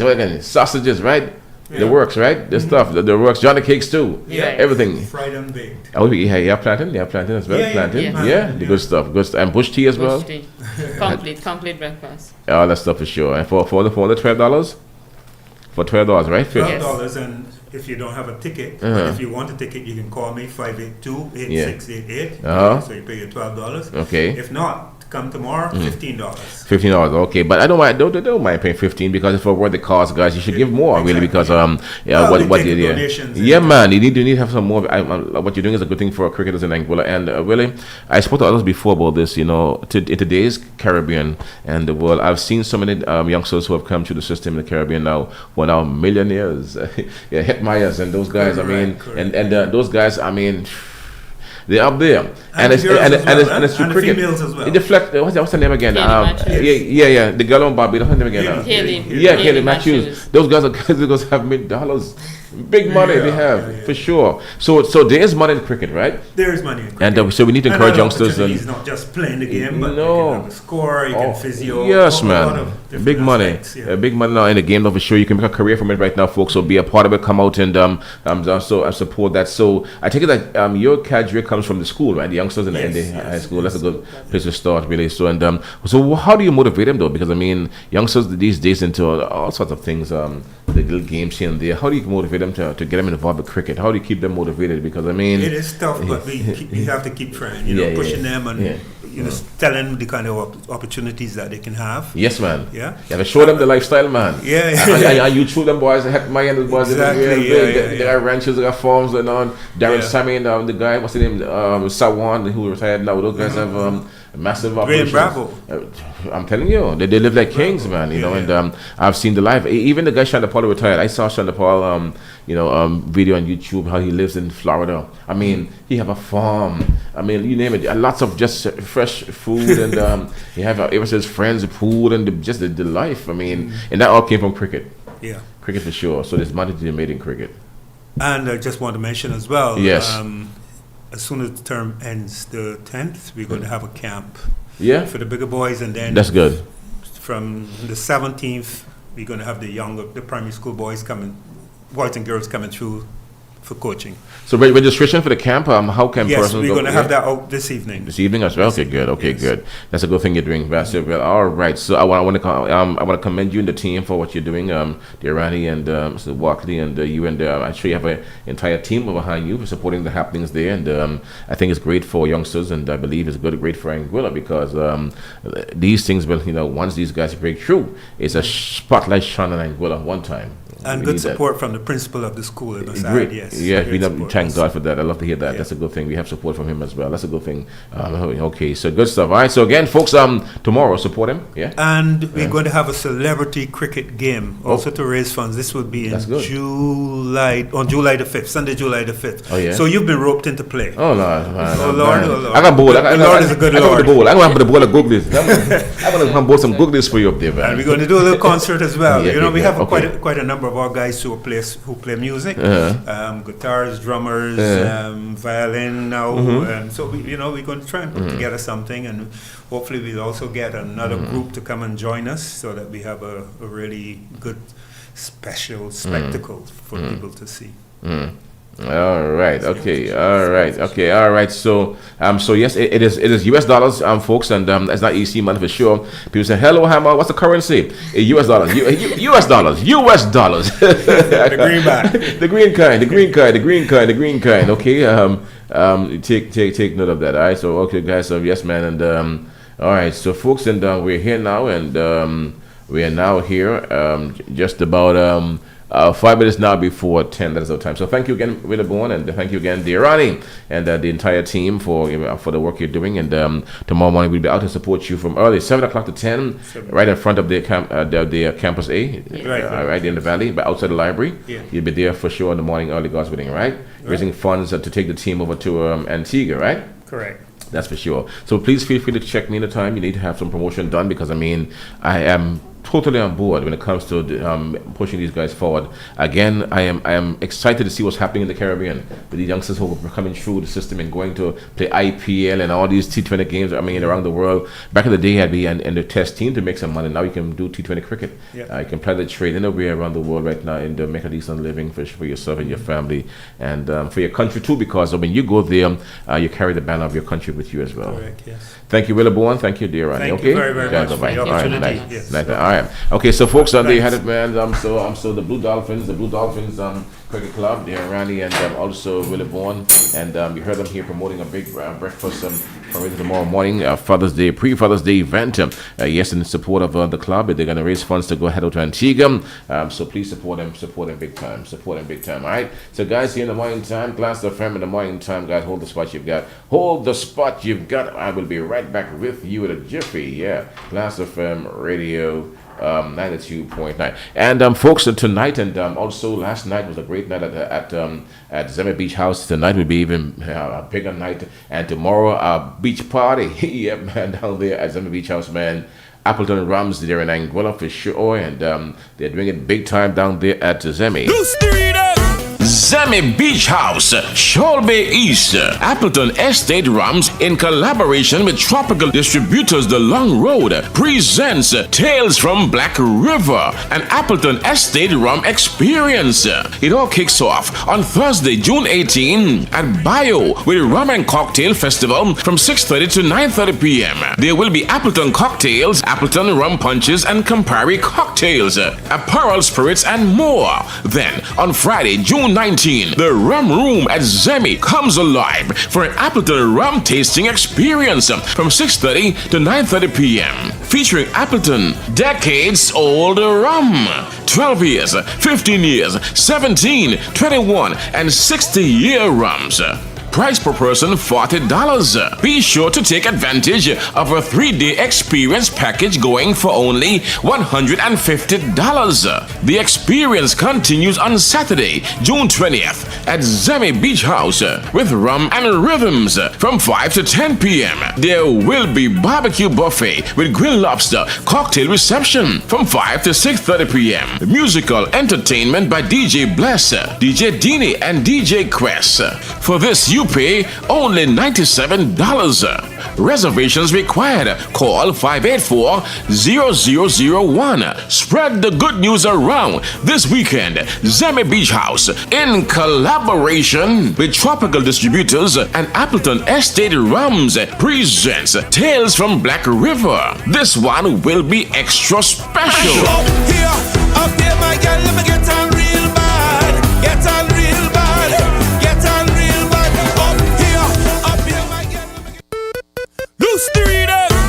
Zeme Beach House, Shoal Bay East, Appleton Estate Rums, in collaboration with Tropical Distributors The Long Road, presents Tales from Black River, an Appleton Estate Rum experience. It all kicks off on Thursday, June 18 at Bio with Rum and Cocktail Festival from 6:30 to 9:30 p.m. There will be Appleton cocktails, Appleton rum punches, and Campari cocktails, apparel, spirits, and more. Then, on Friday, June 19, the Rum Room at Zeme comes alive for an Appleton rum tasting experience from 6:30 to 9:30 p.m. featuring Appleton decades-old rum, 12 years, 15 years, 17, 21, and 60-year rums. Price per person $40. Be sure to take advantage of a 3-day experience package going for only $150. The experience continues on Saturday, June 20th at Zemi Beach House with rum and rhythms from 5 to 10 p.m. There will be barbecue buffet with grilled lobster, cocktail reception from 5 to 6:30 p.m. Musical entertainment by DJ Bless, DJ Dini, and DJ Quest. For this, you pay only $97. Reservations required. Call 584-0001. Spread the good news around this weekend. Zemi Beach House, in collaboration with Tropical Distributors and Appleton Estate Rums, presents Tales from Black River. This one will be extra special. Up here, my girl, let me get on real bad. Get on real bad. Get on real bad. Up here, my girl, let me get... Okay, so right now, folks, we're here with you, man, Klass FM in the morning time, and we are here now at a minute down after the 10 o'clock hour. Klass FM in the morning time at now. So, folks, Zemi Beach House come to life today in a big way. Check them out in a big way, that's for sure, guys. Yep, man, tonight in Appleton Rum Estate there in Anguilla, and the J. and Nephews, for persons who know about liquors, etc. J. and Nephews is one of the Caribbean's leading brands. It has a heavy portfolio under its belt. Appleton Rum Estates is one of the portfolios, I'm sure, and the other names too. The Banks Bay, they're all under J. and Nephews. It has a very heavy, a very comprehensive portfolio of liquors across the region. So, and J. and Nephews has been around from way back in the day, way back, really. And it's a Caribbean made and developed brand. It's called J. and Nephews, and Appleton Estates. They're from that portfolio as well. Okay, so folks, to let you know that, and your whiskeys and those things, cognacs, whiskey drinkers would know of J. and Nephew whiskey. It's some of the finest blended Caribbean whiskey in the world you can find from J. and Nephews. All right, so right now we are now at 2 minutes down after the 10 o'clock hour. That is our time here this morning, and I want to say now happy birthday once again now to all those persons out there celebrating birthday today. Happy birthday to you. Enjoy your day to the maximum. Enjoy your day here in a big way. Klass FM radio 92.9 here in the morning time. Okay, so we are here with you on this lovely morning right here on Klass FM radio 92.9. Okay, just to okay, so that's my main rum punch. Yeah, J. and Nephews. Okay, J. and Nephews does a great thing. Lots going on there for sure. I like it. All right, so guys, and so people are talking about J. and Nephews really, and Appleton Rums and what they do, but for sure. But there's international blends and brands in the others in the world. But for the Caribbean, really, when it comes to Caribbean brands, you have a couple of brands around the Caribbean that does great. And but for sure, J. and Nephews is one of those brands that has been dominating for a very long time in the region, right? So, folks, also tomorrow morning, there'll be a walkathon by the South Valley Community Club, and be a part of that. That's coming up tomorrow morning as well. South Valley Community Club presents a big walkathon. Be a part of the happenings. And in Anguilla, what's buzzing today, folks? Well, the chatter of buildings and in the UK, all that stuff is happening still. The issue of salaries with civil servants also still simmering out there. In fact, I would have received correspondence from a number of nurses who says that despite Deputy Governor Bradley speaking about a meaningful pause, that they would have gone in and to check their job descriptions, and they are not satisfied still with what they're seeing. And I've seen the nurses not too happy, demotivated. So this exercise is, public sector exercises, more so, salary reviews will always be an issue, really and truly, a big issue. Doesn't matter what you do, and my hope is that they address the tops though, because the tops really, this is where Deputy Governor Bradley and his team comes in. The tops are heavy and the lower ends are very low. So there's a need for rebalancing, and I'm hoping that that type of conversation will be had with the powers that be, those persons who are working with this thing directly, because again, when you run the data, when you input the data from public administration, and those at the top are coming off very good, and those at the bottom are coming off not too good. So how do you bring a bit more parity, a more balance to that equation? Because really and truly, those at the bottom need the money even more than those at the top. Those at the top who are making all that money already, and money is never enough because you need money to survive. I know that, but those at the bottom need a bit more to come up, man. And that is the old saying: you're poor, But Lord, no, you need to bring them up some more, bring them up to a higher standard of living. A little more decent standard of living for those who are below down there, because man, it's not good. Trust me, and I know how it is to be at the lower end of the scale, having to work your way up, from small money to bigger money, and to hear that increase is coming and you're gonna make a few dollars, and some guys are making thousands. It's not right. It's not right. So my hope is that they rebalance that whole thing out and be able to help those mid-tier, lower end scale civil servants, reach to a level where they can enjoy a decent standard of living. It's not easy to see civil servants, and I'm sure you've seen it yourself. I've been to places. I've seen civil servants, out there. I've seen civil servants out there, doing their thing. They have to work several jobs. You see them in the hotels at nights. You see them driving taxis. Civil servants. You see them everywhere, including police officers who should be home resting themselves for work. They're in the hotels turning beds, and they're in housekeeping. They're into all these things. They're into butlers. You name it. They're working because you know why? The monies they're working for cannot carry them. They need extra money to do their thing. So, I believe that if you're working, you should be able to at least live a bit up from your salary, but as it stands right now, lots of civil servants have 2 and 3 jobs trying to make ends meet, and that is not an easy thing. It is a stressful thing, actually, a very stressful thing, really, for people out there. All right, so I hope that we have some level of balance, rebalancing that will take place to the benefit of our people, especially those at the lower end of it. The big boys at the top, they can afford to live. But they can't. By now, they have been getting money for years. But at the lower end, man, the poor man feels it. Only the poor man feels it for sure. So I beg you. And I've heard nurses, some from Anguilla, some not from Anguilla. And I've heard those people at the hospital speaking to me. And in fact, I've seen the situation too. I've seen with my own eyes what's happening to them. And it's not a cool thing. And there are many others who have the same issues too.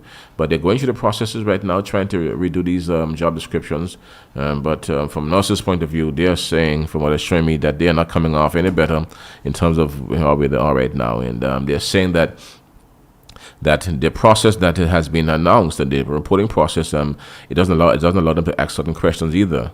That's what they're saying. It doesn't allow them to ask certain questions, as if it's not being fully transparent and it's being controlled by somebody.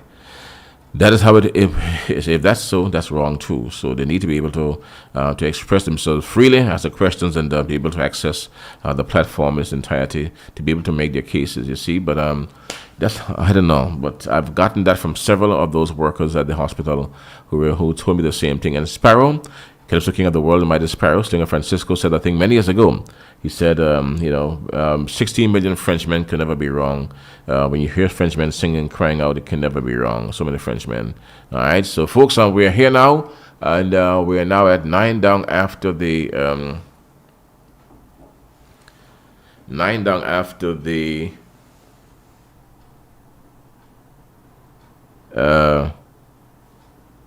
10 o'clock hour. That's our time. Also this morning, folks, want to tell you what's happening down there at down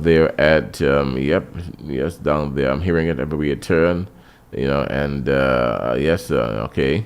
Yep, good morning, good message. A lot of civil servants, Hammer, it's not political. A lot of civil servants just cannot make ends meet. I know. Trust me. I've seen it, my brother.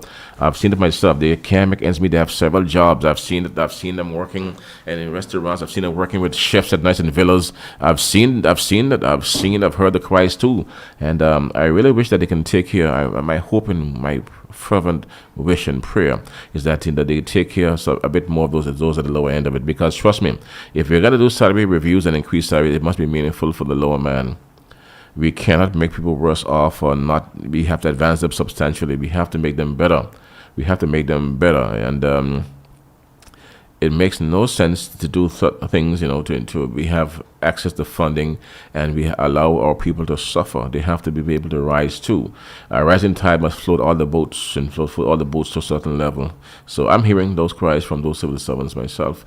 And hospital, others who are out there, I've heard other people too, but hospital for the most part, nurses, and you need to have them happy. If they're not happy, you're in trouble. On a normal day, and this is no joke, on a normal day, we complain about nurses and the treatment that we get at the hospital sometimes, okay? But when they're not happy, if they're not happy, it can become very bad for our patients there. So if they're not, so try and make them happy, because if they're not happy, we suffer a lot more. Okay, so you complain already about suffering. Already we hear you complain about suffering at hospital. When you go there, the treatment is not what it's supposed to be, you're saying. But if they are demotivated and demoralized, it will be worse for you and all of us. Okay, so please, I beg you to take note of that. Please take note of that. All right, so help them to get a better place. I mean, I know what it is.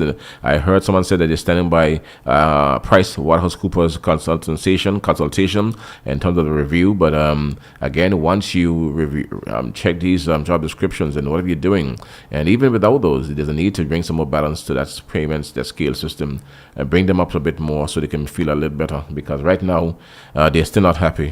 For those who have spoken to, those who have come to me, they're not happy at all with how things are playing out for them.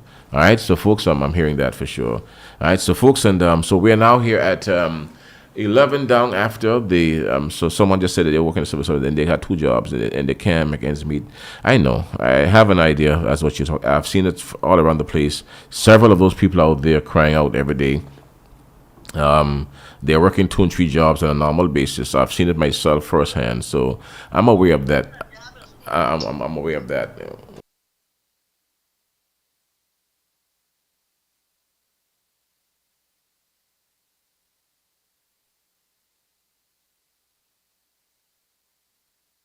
Okay, all right, okay, and yes, okay, so we know that. So, folks, we get it there right now for sure. So folks, so that's where we are right now with that situation. Other than that, the issue over the house in England, and that is another big issue that is there. And the jury's out there on that, and you're hearing all the debates, coming through. Okay.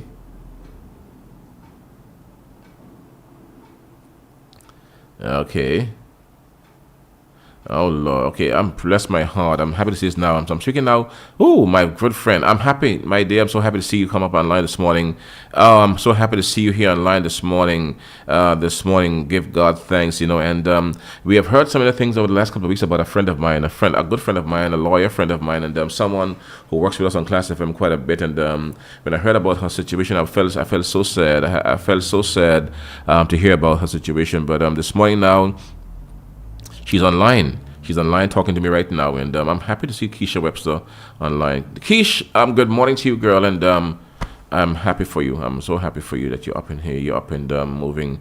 Again, God is great for sure, and she asked me to join her and praise and the Thanksgiving service. I'm going to come to that. I'm going to come to it tomorrow. Yeah, I'm going to be there. I'm going to be there, Keisha. She's in Anguilla, but she's back home. Thank God for that. So I'll be there. God has been my strong tower and my strength in the testimony. I want to hear it tomorrow, so I'm going to come to that. Keisha, I'm so happy. This is the best news I've gotten for the morning. I've gotten some bad news in between news, but this is great news for sure, Keisha, and I'm happy to hear this for sure, girl. I'm happy to hear that, lawyer Keisha Webster.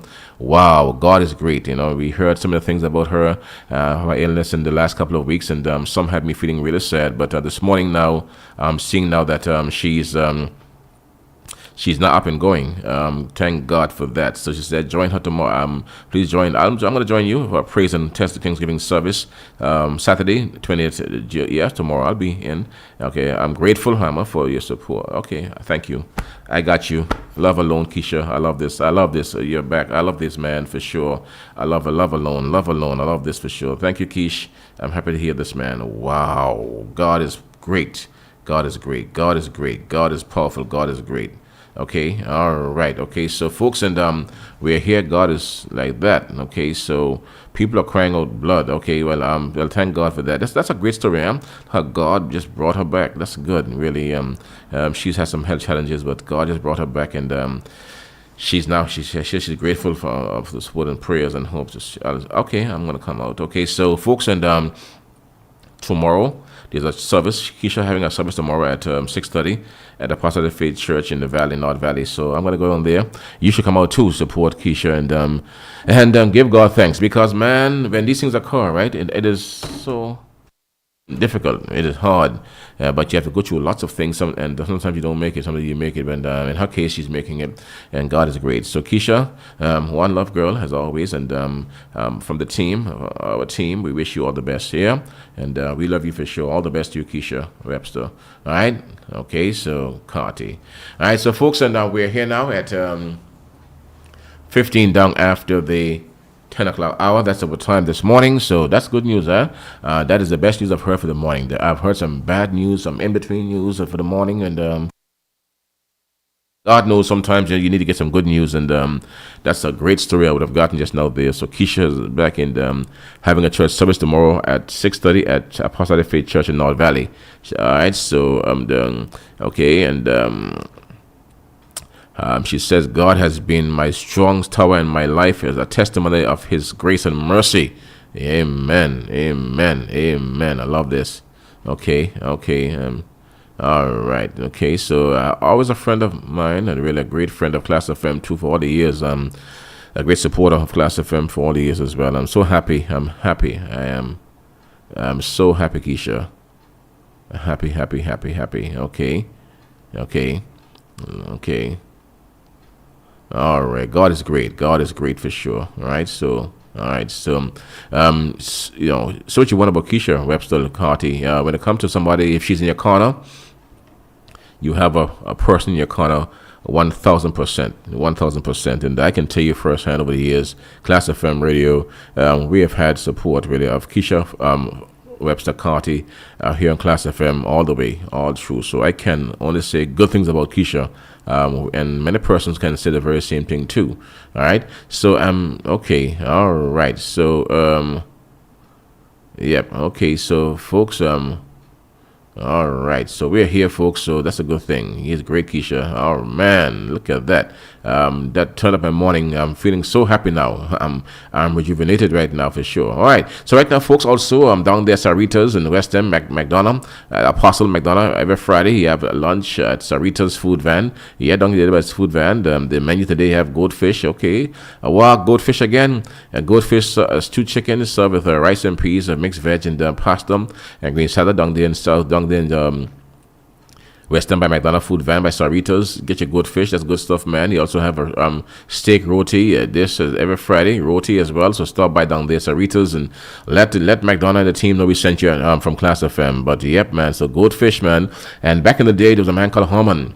Again, I hear some Blind Point. I heard Herman. I had a motorbike, and Herman used to catch these good fish back in the day, and used to bring them up to my grandmother on a motorbike. You know, he had a motorbike, and he had goldfish on a strap. The straps were made from bark trees, cedar, and my grandma used to have a dish full of these goldfish from Herman, and we used to enjoy goldfish, man. Fried goldfish, and goldfish tastes good in the morning after. When you fry goldfish on it today, it tastes good now, but it tastes better, even better in the morning after. You put it don't put it in the fridge. No fridge at all. Leave it outside, really, under the under the brown paper bags and all that stuff. Because back in the day too, they used brown sacks. I guess it's brown sacks, and they cover them in those sacks. Really, but in the morning time, man, the flavor of that fish the flavor of the fish really back in those days used to somehow the flavor of the fish, man, used to increase a whole lot. It used to be elevated, really and truly. I recall that happening. I used to get my share of that. Okay, so and I tell you, bye. I tell you, actually, okay. So and just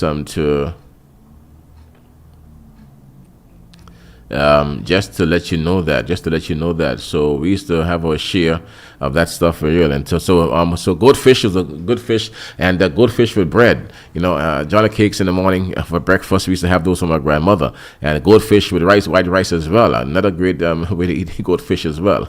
So I'm aware of that. Goldfish all the way. So guys, and so Saritas by McDonald down the West End have them right now. So you know what? So this morning I'm going to leave here in a bit.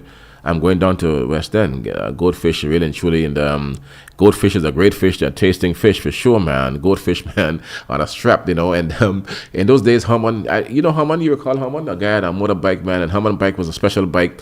I don't know what it was. We used to run behind Hammond bike too, run behind the bike, Hammond ride his bike up to the hill here, and there's yard right here, so, and blow his horn and the bike, and he came out, and grandmother came with a dish, and she bought 2 straps of Hammond fish on a strap. The straps were made from bark and all that stuff, the cedar bark, and we used to look forward to seeing Hammond come every week with those goldfish for us to enjoy. Our grandmothers frying them and eating them for sure. So McDonald have them now for sure down there at Saritas.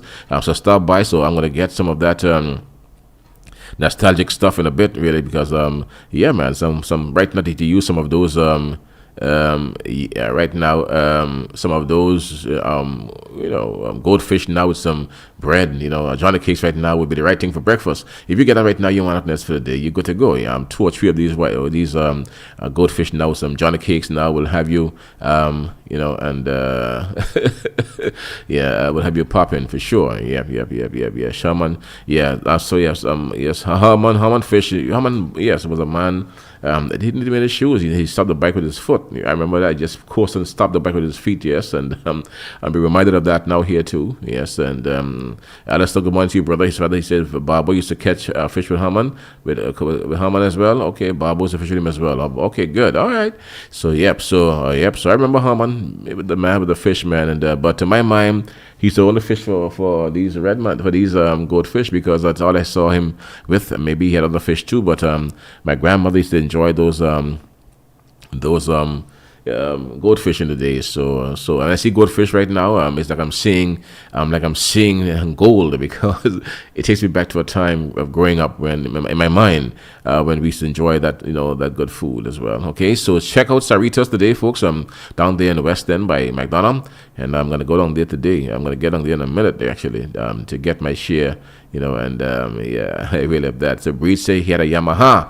He was from Blaine Point. Yeah, I remember Hammond, man. Hammond had this bike, man, and I just show up in the yard and had a piece on the back of the bike, and he had his stuff in the fish in that thing behind there, and you had to get your fish from right there. And Hammond used to come around here, and he used to blow his horn in the yard, and they'd come bring your bowl, get your fish, But the unique part about the fish in those days, they had straps of fish, and those straps were made from, again, they used to skin the bark from the cedar trees, called it bark trees in those days, and they made the straps from the bark trees back in those days. All right, so that's how it used to be back in those days. Yes, I. Breed, my brother, good morning to you. I'm Molly. Good morning to you, one-time brothers as well, and Sherman, the whole crew. Good morning, guys. How you doing? Hope all is well with you. Okay, so Babu had Babu had what? I had a blue Morris Oxford pickup back then, but I don't recall that one, Alistair. I remember Babu having a red truck. In those days, Babu, I thought, had a red truck. I recall that, but he had an Oxford as well back in the day, A150. Okay, you remember that? All right, I didn't remember that one. I remember the red truck that Babu had back in the day. All right, okay, so guys, and so there were a few characters in Anguilla over the years, men who did lots of things, and Hammond for sure was a fisher who brought fish to the valley. He used to go everywhere in the valley sell fish. Then my Delphine too.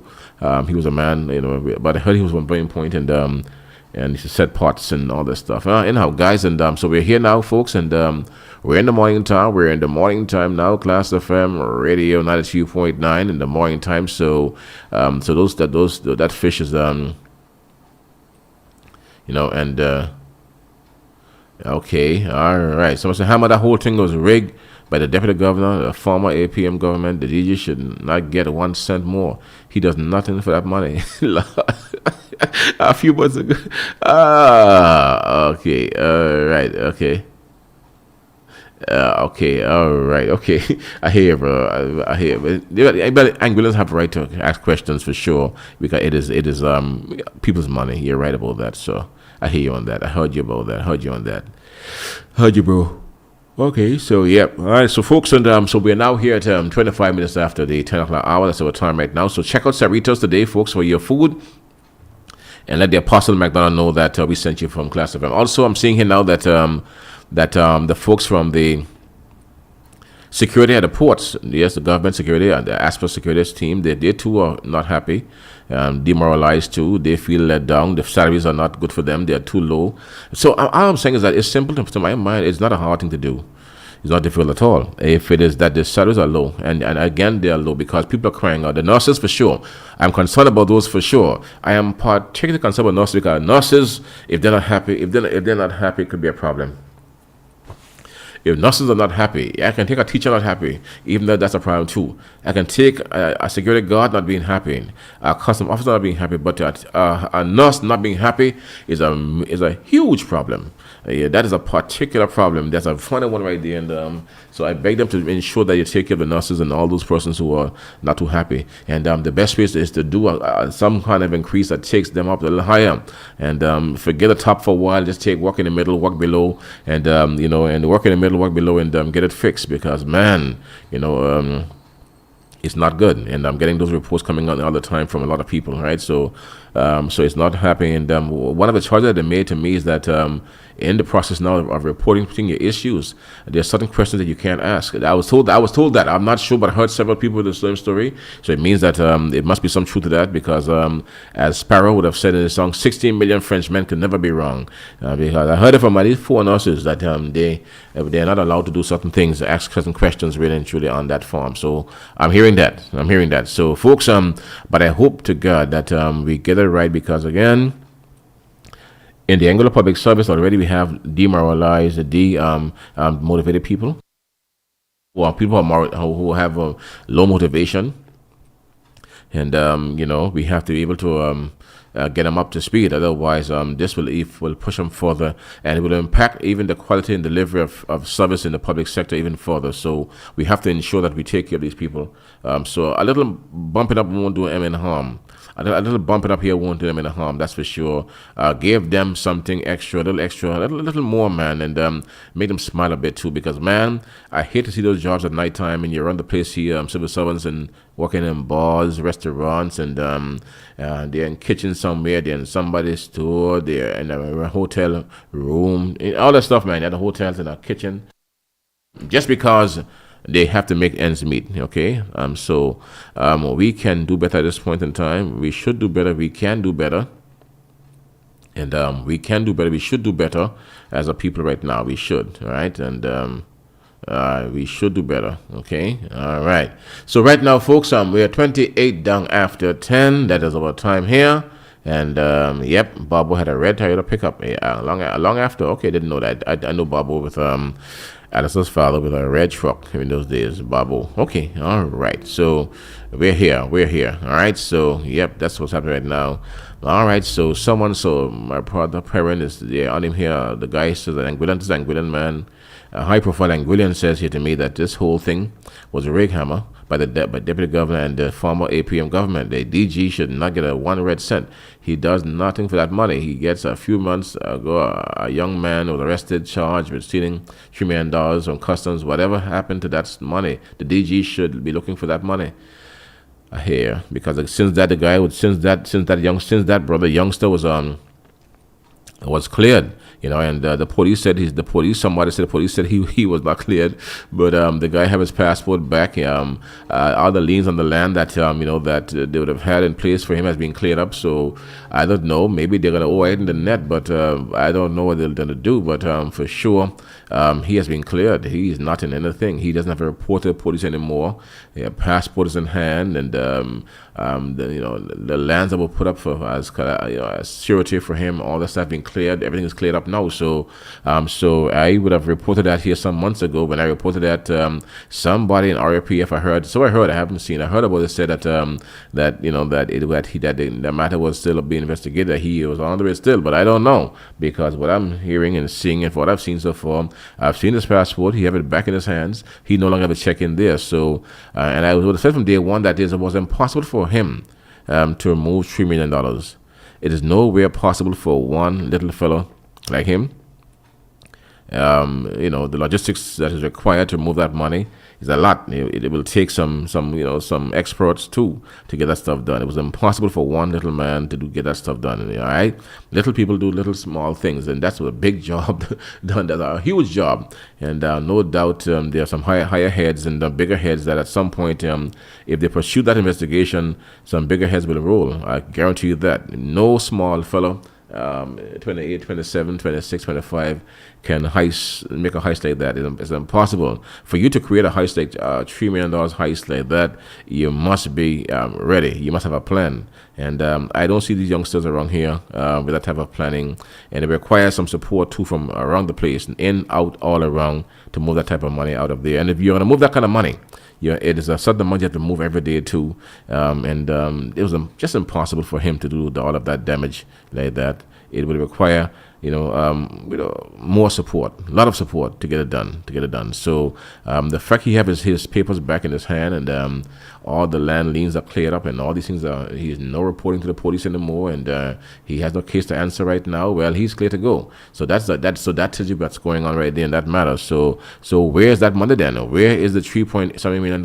Who has that money? Where's that money gone to? So my brother online, you're right about that money story. It is somewhere, and because they say it's missing, right? So where's the money? If it is so, who has it? Because right now, as far as I'm aware, and I know that the youngster that they try to finger for that money, my partner's son, he's a free man. He's outside. He can go anywhere in the world now. There's no police matter around him. So I don't know what the cops are saying. Maybe they drop they drop the case, they drop those charges, maybe to come again. I don't know. I heard that too, but I don't know. But time will tell what's happening there. But for sure, definitely 1,000% they drop those charges against him.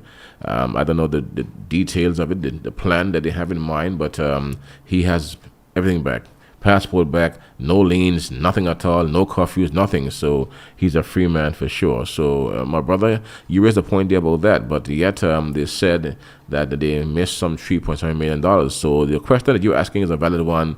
Where's the money? He said the DJ should be looking for that money.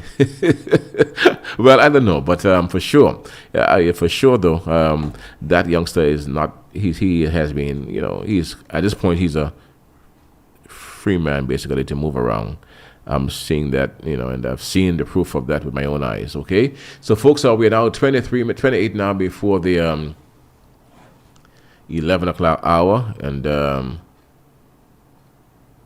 all right, okay, so, all right, so, folks, and we're here, Klass FM in the morning time now, so, and we're here, folks, we're here in the morning time.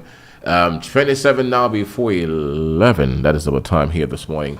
The Anguilla house over there, and the Anguilla building over there in the UK. I know that you're talking about that a whole lot, and there's a lot of chatter about that. And every morning I have. I'm laughing about it because every morning around 3:30 in the morning now. I'm not sure Ken Hodges. He's a former colleague of mine. We worked together at Radio Anguilla for many years, over the years, and before politics, and. I think he's about the only APM member right now really, who still have somewhat of a connection to me, somewhat really. But but every morning around 3:30, Ken sent me a missive, and this morning he sent a long one again, and every morning is one now. And Ken's story now is Ken's story right now is every day Ken's story now is about a house in London, and his morning wrote a big one. Every morning a big story. So Ken is on him hard now too. Ken want ask questions. He's asking big questions about the London property and all these things right now. And he's stating that the people of Anguilla are hungry. They need money. They need more. They need stuff to be done here. And he's making a case that they should not pursue the London building in there. But the London building is there, really and truly. You heard the case being laid out by the Premier and other persons as well as to why it's important to have the Anguilla house, the Anguilla building there, over there in the UK. It's an investment. It's a strategic investment. That's what they're saying it is. You're saying you should invest in Anguilla first, and before you go overseas. It's a great window. If you're thinking about tourism doing. I'm just talking about what I heard from that side of the argument and what I heard from your side of it here too. Ken Hodges' side, the need to take care of people in Anguilla. There's enough funding at this point in time to do all those things, to take care of home and to make strategic investments if it's part of your strategy going forward. If it's part of your development plan and strategy going forward to move Anguilla forward, well, those things can be done all at the same time. You can walk and chew bubble gum at the same time. It's quite possible because, for example, and this is not designed to be a plug for the administration at all. I'm just thinking as someone who thinks deep and would and believe that at some point you have to think outside the box as well. You have to be creative. If you are in England with an office space, whether you're renting it, leasing it, or you purchase it, if you have a physical space in London, big enough space in London, you can do a lot of things over there. Even if you rent the space, lease it, or purchase the space, you have a launching pad to Europe right there. You can do a lot more things with that space if you want to get things popping. You can create a plan that will make it work for you or for your people right here on the ground. And one of the big things that I've seen, though, and this is in my mind right now, is tourism. We're having tourism. North American tourists come to Anguilla, who a lot of Canadians are coming too. Europeans are there, and there's a major market in Europe that we have not tapped into fully at all. And I'm of the view that if you have a space anywhere in Europe, you can use it as a launching pad to drive even more tourism for your country. That's only one aspect of things, and there are many things you can do if you have a physical space in a European country.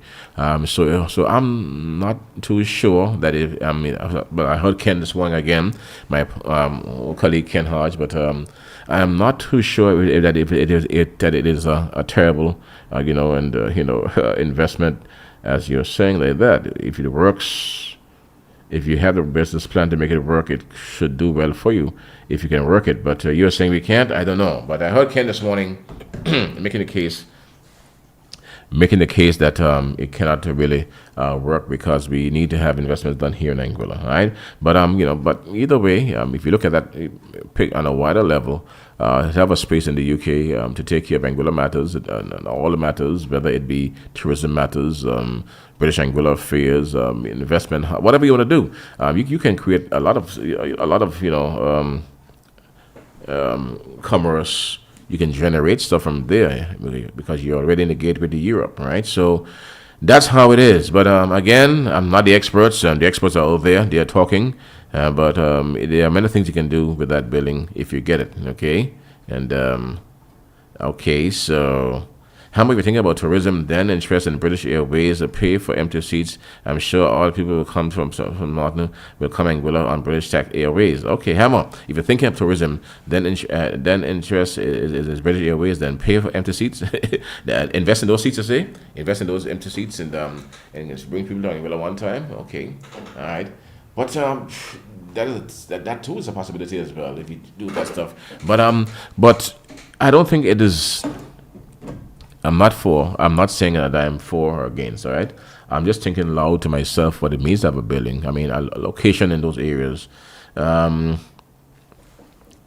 it means to have a location in those areas. You can have a space. You rent it, or you lease it, or you buy it. But if once you have a business plan that is solid and you have a vision for it, you can make it work for you and for your country. And from what I heard the last day in the press conference, it's a building that is already rented too. I heard them say, and So it is money coming in too. You have it there. That money will have to run the building, I'm sure. You have to pay your rent every month for it. Those who are renting spaces it's a 5-story building here, 5 floors, and so I'm hearing that. So you can have if you can afford it, and we can at this point in time.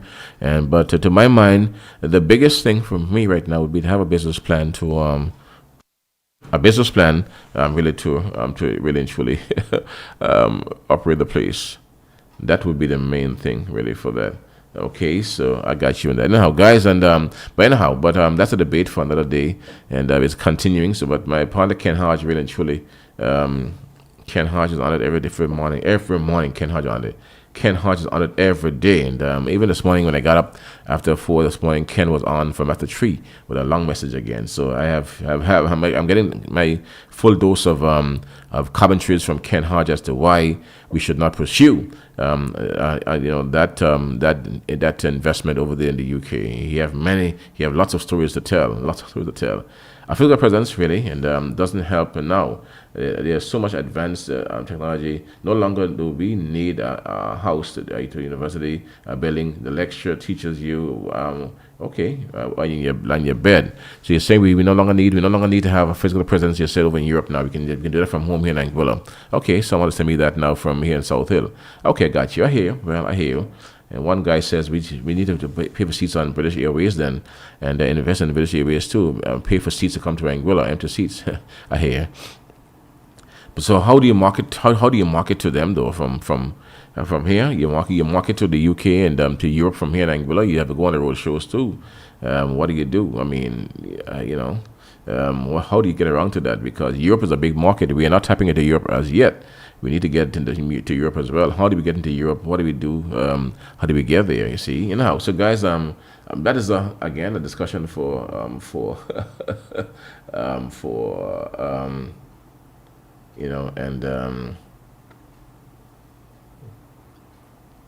that is okay. So I tell you, so that's a debate that's going on here. So all right. So Martin don't have no tourism in Holland. No host in Holland. So Martin not a friend. So Martin have no investment. We want to get investment. My partner's boy. I'm going on here right now. Okay. Well, again, and that's on them. They have to know what they're doing, and they must know why they're pushing for the house. I wouldn't know. I'm not a part of the intimate details of the planning of it. They must understand the plan that they have for the building. I won't know.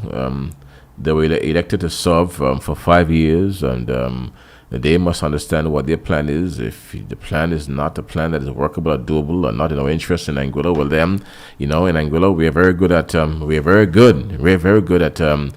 at dealing with politicians and governments who doesn't serve our interests well. So I have no fear with that. So I have no fear when it comes down to that. We take care of things in Anguilla, but you don't serve our interests well. Yeah, but that's how it is. So time will tell what it is, really and truly. Time will tell what it is here, really, really and truly. All right. Yes, I heard Mr. Love making some noise too. I heard him on WhatsApp a while ago here.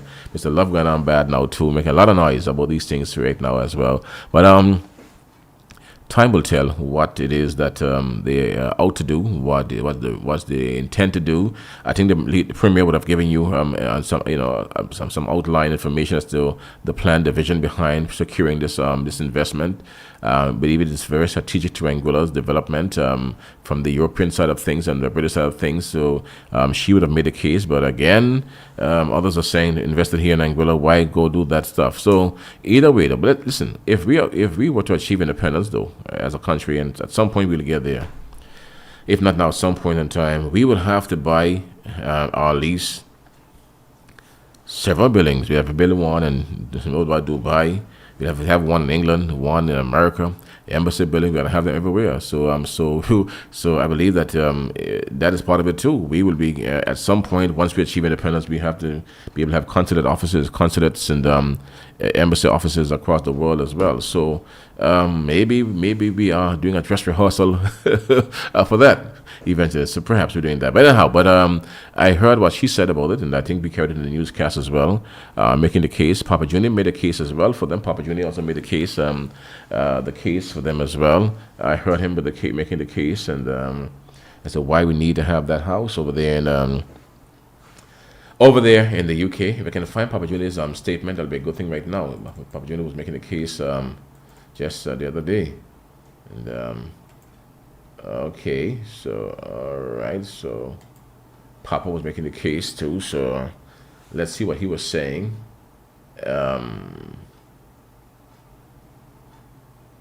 The other day. So let me get Papa up here now. Okay, he was making a very simple case as to the reasons why you need a building. Okay, so all right, so let's see what he's saying here. Listen to what he had to say, really and truly. I know that some people it is unpopular, and I will try to give my understanding of how Western governments and corporate cultures work. It is not how much education you have. More importantly, is how many relationships you build. And we have to begin to face the reality. I know you guys talk about it every week, but if you're truly listening, like the politicians are listening, to the pulse of the Anguillan community, they are not ready, and the desire for independence is not 1 year, 2 year, or 5 years within reach. That's the reality. Are we getting enough from England? No, we are not. Why? Because we don't have no relationships. We only see these people when they come to visit us or when we go there once a year. We need to build relationships with people in government in England that knows our elected leaders by their first name. So the opportunity where we can call them on a Saturday and talk about situations. We have to network with those who lead over us and build relationships. And we have to have a professional setting in the United Kingdom where we can bring them to have some serious discussions about our island. We are in 2026 and we don't have proper running water. Where we are under a country that has the engineers and the wherewithal to send it here and get it done for us.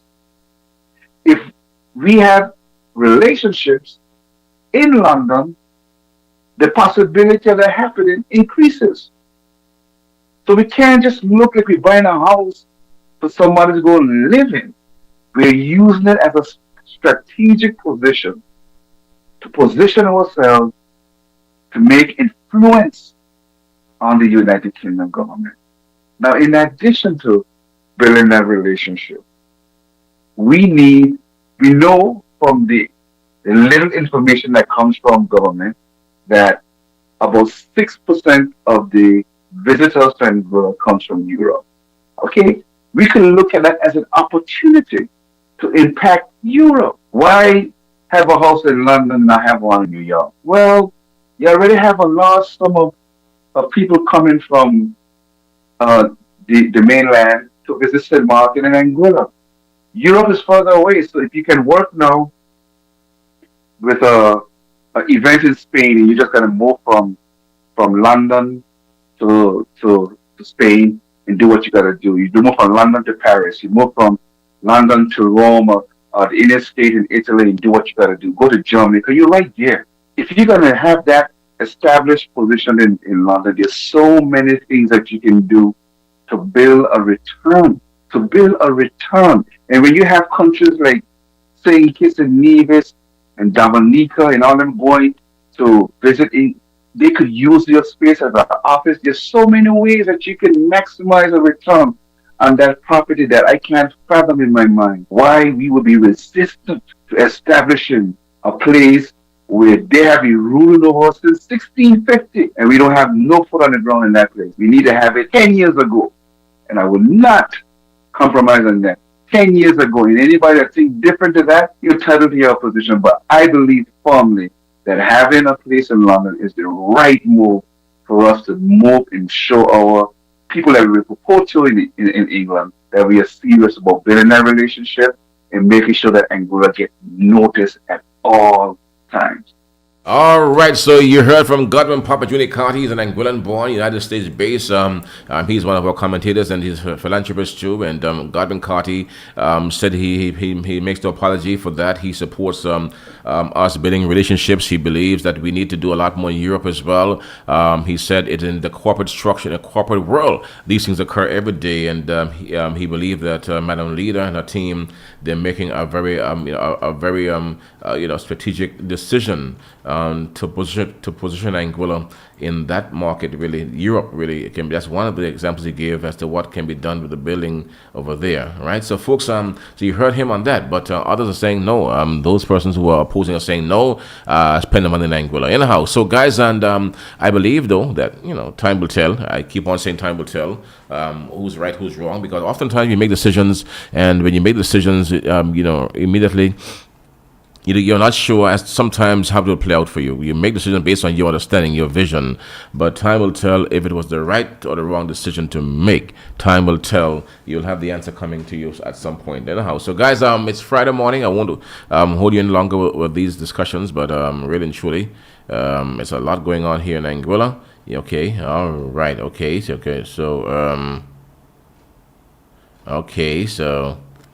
how my physical presence, doesn't help now. There's so much advanced technology. Okay, here some reactions coming in here from people who are out there. I'm hearing it right now, so we're getting that right now coming to us here now. So some are saying don't do that. Okay, all right, so folks, and I'm hearing you on that. So this is what he's saying, and other people have their points of view as well on the matter, but time will tell. But we're hearing the cases being made are really, you know what, I would have heard this before, really and truly, from Josephine Gumskana, and maybe one of these days I'm going to bring her online to have the conversation. She traveled here with Hughes many years ago to England for the JMC meetings as his advisor. And I recall her speaking about those meetings, having to go in little cafes, little rooms to have meetings for Anguilla, because you had no real rare room of place to meet with other people. Having to go into restaurants and being kicked out. You can't have a meeting in here because we have our breakfast sessions, our lunch sessions now. Where do you meet? You see, and all that stuff. So there's no room really. And also Robert, I spoke to him recently. Robert in Anguilla some months ago, who headed the Anguilla office for 17 plus years. And Robert said, to his mind, is the best idea, because he said he had to house it for many years. The Anguilla office was in his house, and for him to meet people, he had to use other countries' offices across in England to meet with for Anguilla. And he said sometimes it was embarrassing because his office was in his house in England. Okay, so he could not do the job the way he needed to because he had no office space. All right, so right now in Anguilla, over the years, we would have had Dorothea, we would have had Blondell Clough and others after Robert, and I'm sure they too had to use their own offices or other spaces to take care of Anguilla business, and you had to pay them for that too. You had to compensate them for using other office spaces to take care of Anguilla business as well. So there, to make the case for an Anguilla physical space, whether you lease it, rent it, or buy it, really the case for a space, a space is there. And also, I'll tell you the truth, if you invest money in a building, whether it's here or there, either way, investment in the building represents an asset that will, that will increase in value. It will not depreciate, it will appreciate, it will go up, really and truly. So if it's wrong, just sell the building. If it goes wrong, just sell the doggone building, and then you'll have more than you buy it for sure, because buildings really, they appreciate, they go higher in value. Once you fix them up, clean them up, keep them going, you get a lot of money for those buildings. So, and then it's an investment, it is really. So the so-called house in Londonhammer could be an investment to doubled as a consulate office. The premier said that it is a multi-story building. You have 5 stories that already has tenants in it. This will automatically make Anguilla a landlord in the UK, just like that, like magic. Okay, all right, so that's true. I know she would have said that as well. She would have said that as well about the Anguilla house over there. All right. Okay, so that's where we are right now. Okay, so All right. So, but either way, Hammer, what relationship you want with England, brother? You don't want and a relationship with people who are taking advantage of we. We just set of foolish people, Hammer. That's what this is. People think we all foolish. Oh, we clearly who paid the governor. Okay, okay. How come the same passion is not pushed for government billing with people getting sick with more? How could we justify a house in London when you ain't even have a home in Anguilla? That's why people get fed up of all. This is Anguilla's now speaking to me. All right, so I hear you. I hear you. Well, all right. So it's a big debate. It's a big debate about this billing, but either way, the billing. Either way, this billing is one where you can, have a view on that based on how you see things. But it's up to the premier and her team to make the case and.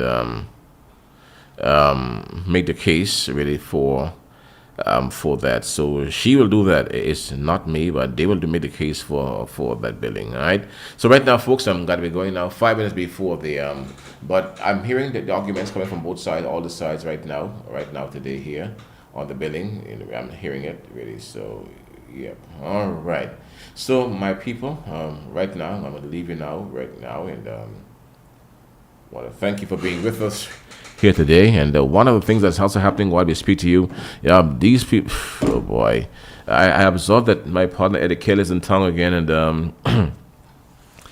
he had been very busy in the courts for the last couple of months with persons at the time who were attacking his name, really and truly. Lots of people were saying things about him, and he sued a few people well. And since that time, Eddie Kelly has been in the courts every month, and he's in the court today in Anguilla again with a number of people. So it's sad though that we're coming to this though, where the courts are called upon now to settle matters of people with their mouths, and that's very sad. It's very sad, and it's a lot of uncalled for expenditure, a lot of uncalled for money spending with persons who are saying things that they cannot. That they cannot defend. So me, if I cannot defend it, I won't say it. If I cannot defend it, I just will not say it. That is for sure. Because people are like that. Okay, so like that. So for sure, if I cannot defend it, I will not say it. And you should be careful too. So be careful with what you receive, and in terms of WhatsApp's forwards to send around to share. Sharing is one sure way of getting yourself in trouble. Those things you share online. If you cannot substantiate it, you can back it up, really, about other people's characters. Be careful, because a number of persons are now in some hot water, including the member for Road South, hearing he's before the court as well. And in these matters here, you must be able to back things up. When you say something, back it up. Have the proof to back it up. Otherwise, you have a problem. And some friends of mine, too, around here from back in the day, I'm so sorry to hear these things happening to them, but they, too, are dragged before the court as well in these matters. So, very sad. So this is a lesson for lots of people. Be careful what you're hearing, because oftentimes what you hear sometimes has political twists and turns to it, designed to make people look bad. But there are persons who are prepared to defend their names to the hilt. And in this case, Eddie Kelly is very busy in the court these days. And it's terrorizing people. Really and truly, people are terrorized by these things. And to be in the court every minute with a matter, and I mean, Lord God, and especially when you were another person who made the post or created these things, you see, and it can be quite devastating. I know, and I feel for persons who are now before the court who did not make these WhatsApp messages. I'm sure they were shared to them by somebody else.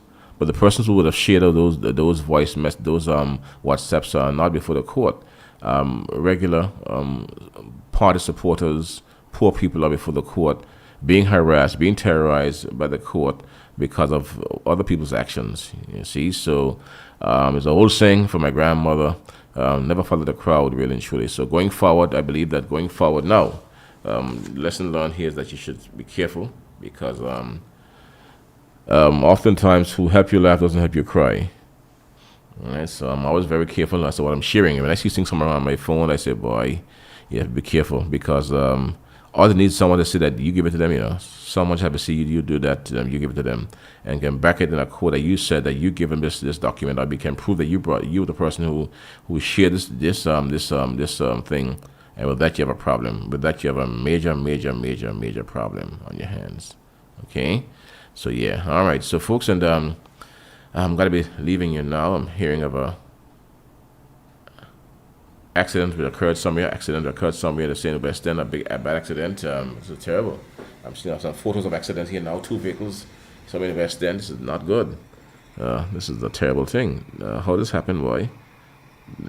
Wheel knock off. Okay, cars turn over. Oh my God! This occurred in West End. I'm hearing this morning, a while ago. It's not good. Not good. I pray and I hope that they are all well. I pray and hope that they are well in this matter. I hope that they are well. Okay, so, okay, all right. How am I getting better to him? But you continue to contribute to the ignorance by so-called educated people. I tell you.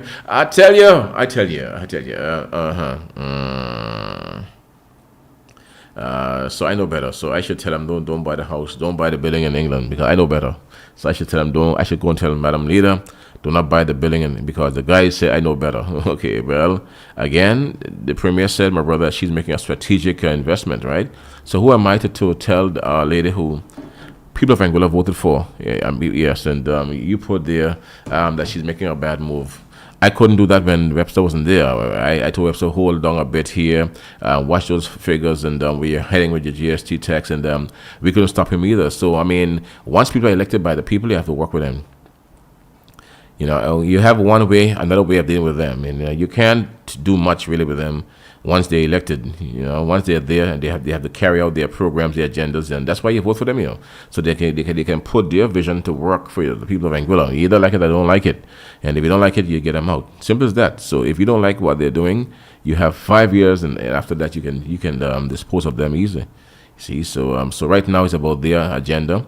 When the people of Anguilla voted for the AUF, what they would have done was they would have thrown outside through the window the APM agenda one time. They tell you that they saw what you were doing, and they were not interested in your agenda, so they got rid of you.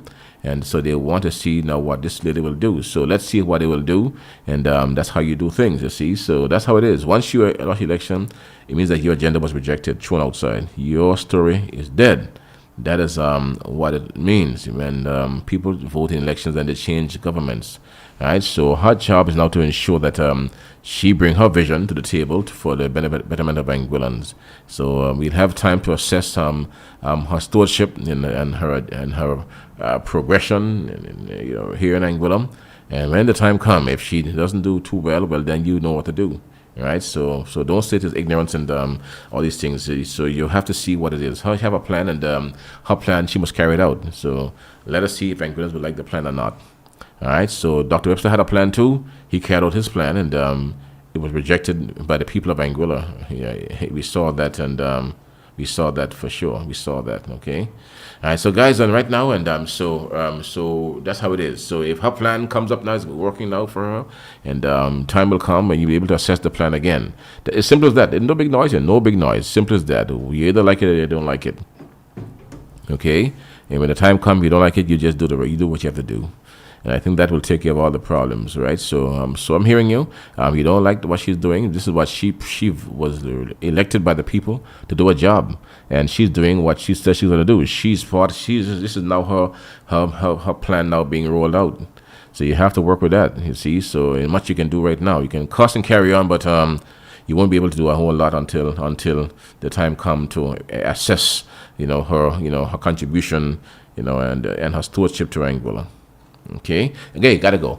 Just about 3 minutes after the 11 o'clock hour. That's our time now. So whatever she's doing and do now with the team, this is their input, their contribution to Anguilla. This is what it will be, and you can't fight them for that. Remember that the other party's agenda, all they were doing when they lost, it means that people of Anguilla rejected that agenda. They didn't want it. They pushed it aside. For whatever reason, some elements of your agenda, of your program were pushed aside. It means that. Okay, that's what it means when you're thrown out by our people. All right.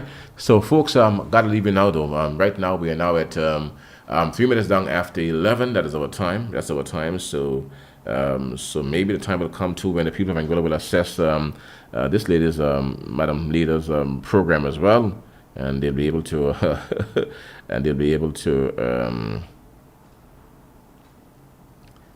we'll be able to discuss that at some point too when the time comes. Okay, so folks, you hold the spot you've got here, man. Klass FM in the morning time. But once you're governing though, once you're leading, once you're governing, there'll be always be persons who'll be for you and those who are not happy with your decisions. And I've seen that on all sides over the years. There were persons who were very happy with Dr. Webster's leadership style, and there were some who just weren't happy with it. And I'm sure you'll have some who would be happy with Madam Leader, and there's some who just won't be happy with her. So you can't it just has to be this way. In democracies, it must be that way. So you have to just bide your time and hope for the best. Pray for the best too. Pray for the best. And now, gotta leave you now, folks, and gotta leave you now for sure here now, and to let you know the Keisha Webster cart is back, folks. And tomorrow, 6:30, there will be a church service at Apostolic Faith Church in the Valley, where I'm invited, and maybe you should come too. But I'm not sure if it's personal for me, but she invited me to a service tomorrow afternoon, 6:30 in the Valley. God has been my strength and my tower in my life. As a testimony to that. Well, thank you for that, Keisha Webster Carty. Welcome back, girl, and God is great. Peace and love, folks, and tomorrow morning, don't forget the South Valley community will be in action. A walkathon will be going on tomorrow down there. Be a part of that walkathon as well. One of my partners says, as for the house hammer, I think that the country has a right to know why we are buying a house with so much financial issues on the ground here.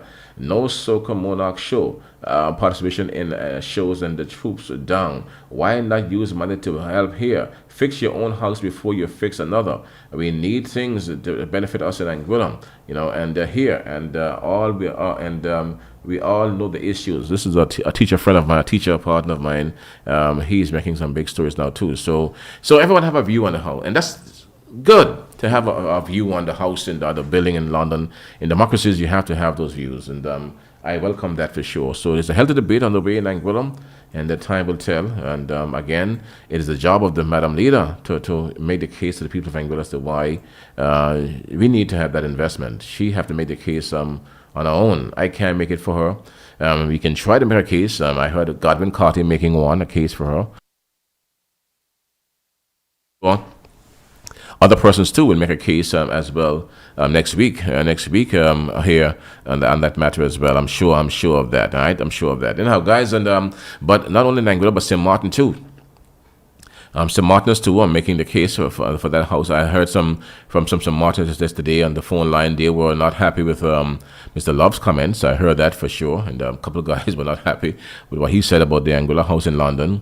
And there's some St. Martin's who really want to hit the airwaves in Anguilla to straighten Mr. Love up on time too. I heard that yesterday from a couple of guys who called me on the program. Right, so even one of my media colleagues in St. Martin yesterday called me with that matter, not too happy. He was furious, actually. One of the broadcasters in St. Martin, not happy with the comments he was getting from Anguilla. And we spoke for about half an hour, and he was high in praise for Madam Leader here in Anguilla. And he was lashing out at Mr. Love and others in Anguilla who are critical of her too. And so at some point, we will link up at some point and do a live event together and discuss this proposed purchase of the Anguilla building in London as well, the pros and the cons. Anyhow, enough of that for this Friday. I have to go now, but 6.5 down after the 11 o'clock. It's going to be a very hot debate. Really, truly, it's going to be a hot one, and I suspect it will get hotter as the weeks and the time get closer. For the purchase, I believe you're going to hear a lot more, but there's a lot of back and forth, and there are a lot of pros and cons, and a lot of for and against on this one for sure. All right, so guys, thank you for your time. Peace and love. I'll catch you later. Hold the spot you've got, man. Klass FM here in the morning time. Hold the spot that you've got. Yeah. drive your life. JMS Department Store, the blue building at the far end of the former Jumbo Plaza, Water Swamp Road, is having a huge 50% discount blowout sale. Yes, you heard me right. A massive 50% discount sale of all clothing store-wide. Come on down and grab these sizzling hot deals on men, women, and children clothing in various styles and sizes. Don't you dare wait until it's too late. These amazing low prices won't last forever. Spread the word around town. JMS Department Store is now having a 50% discount sale on all clothing. Remember, early shoppers catch the best deals. JMS Department Store is the place where you pay less for more. But I'm always willing to go. So you better let God drive your life. He knows where he's going. He knows what he's doing. So take a backseat and enjoy the ride.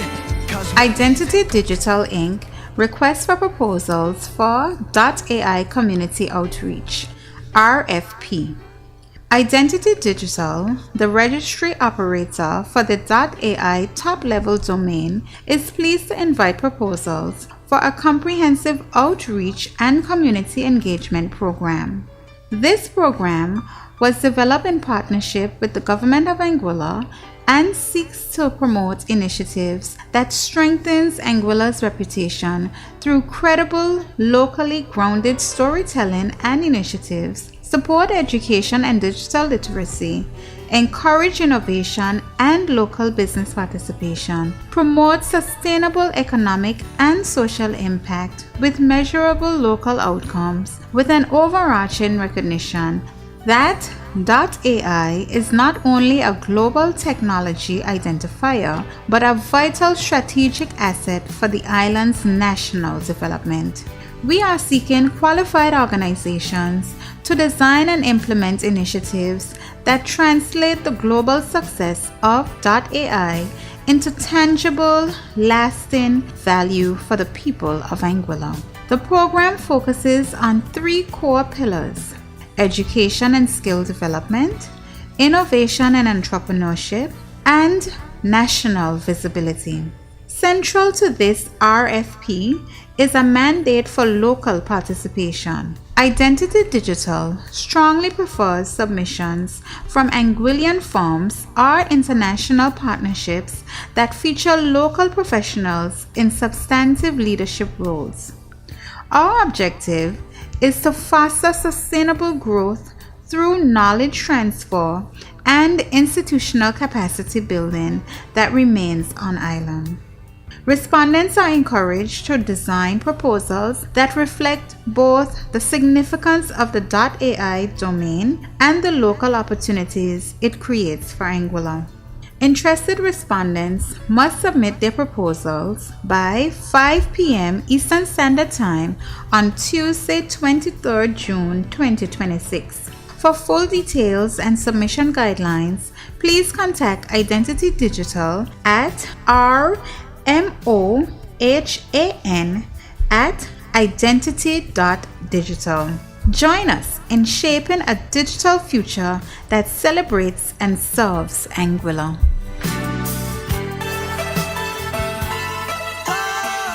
We welcome you to the greatest summer experience, carnival and boat racing, July 10th to August 9th. Let's go! Get ready for the summer, Anguilla for the summer. Get ready for the summer, Anguilla for the summer. Juve, boat racing, beach party, Kamsomona, Sokamona, band clash, eyes wide shut, poker run, parade of troops, pageantry in galore, August, Thursday and much more. Let's go! Anguilla for the summer. Loose the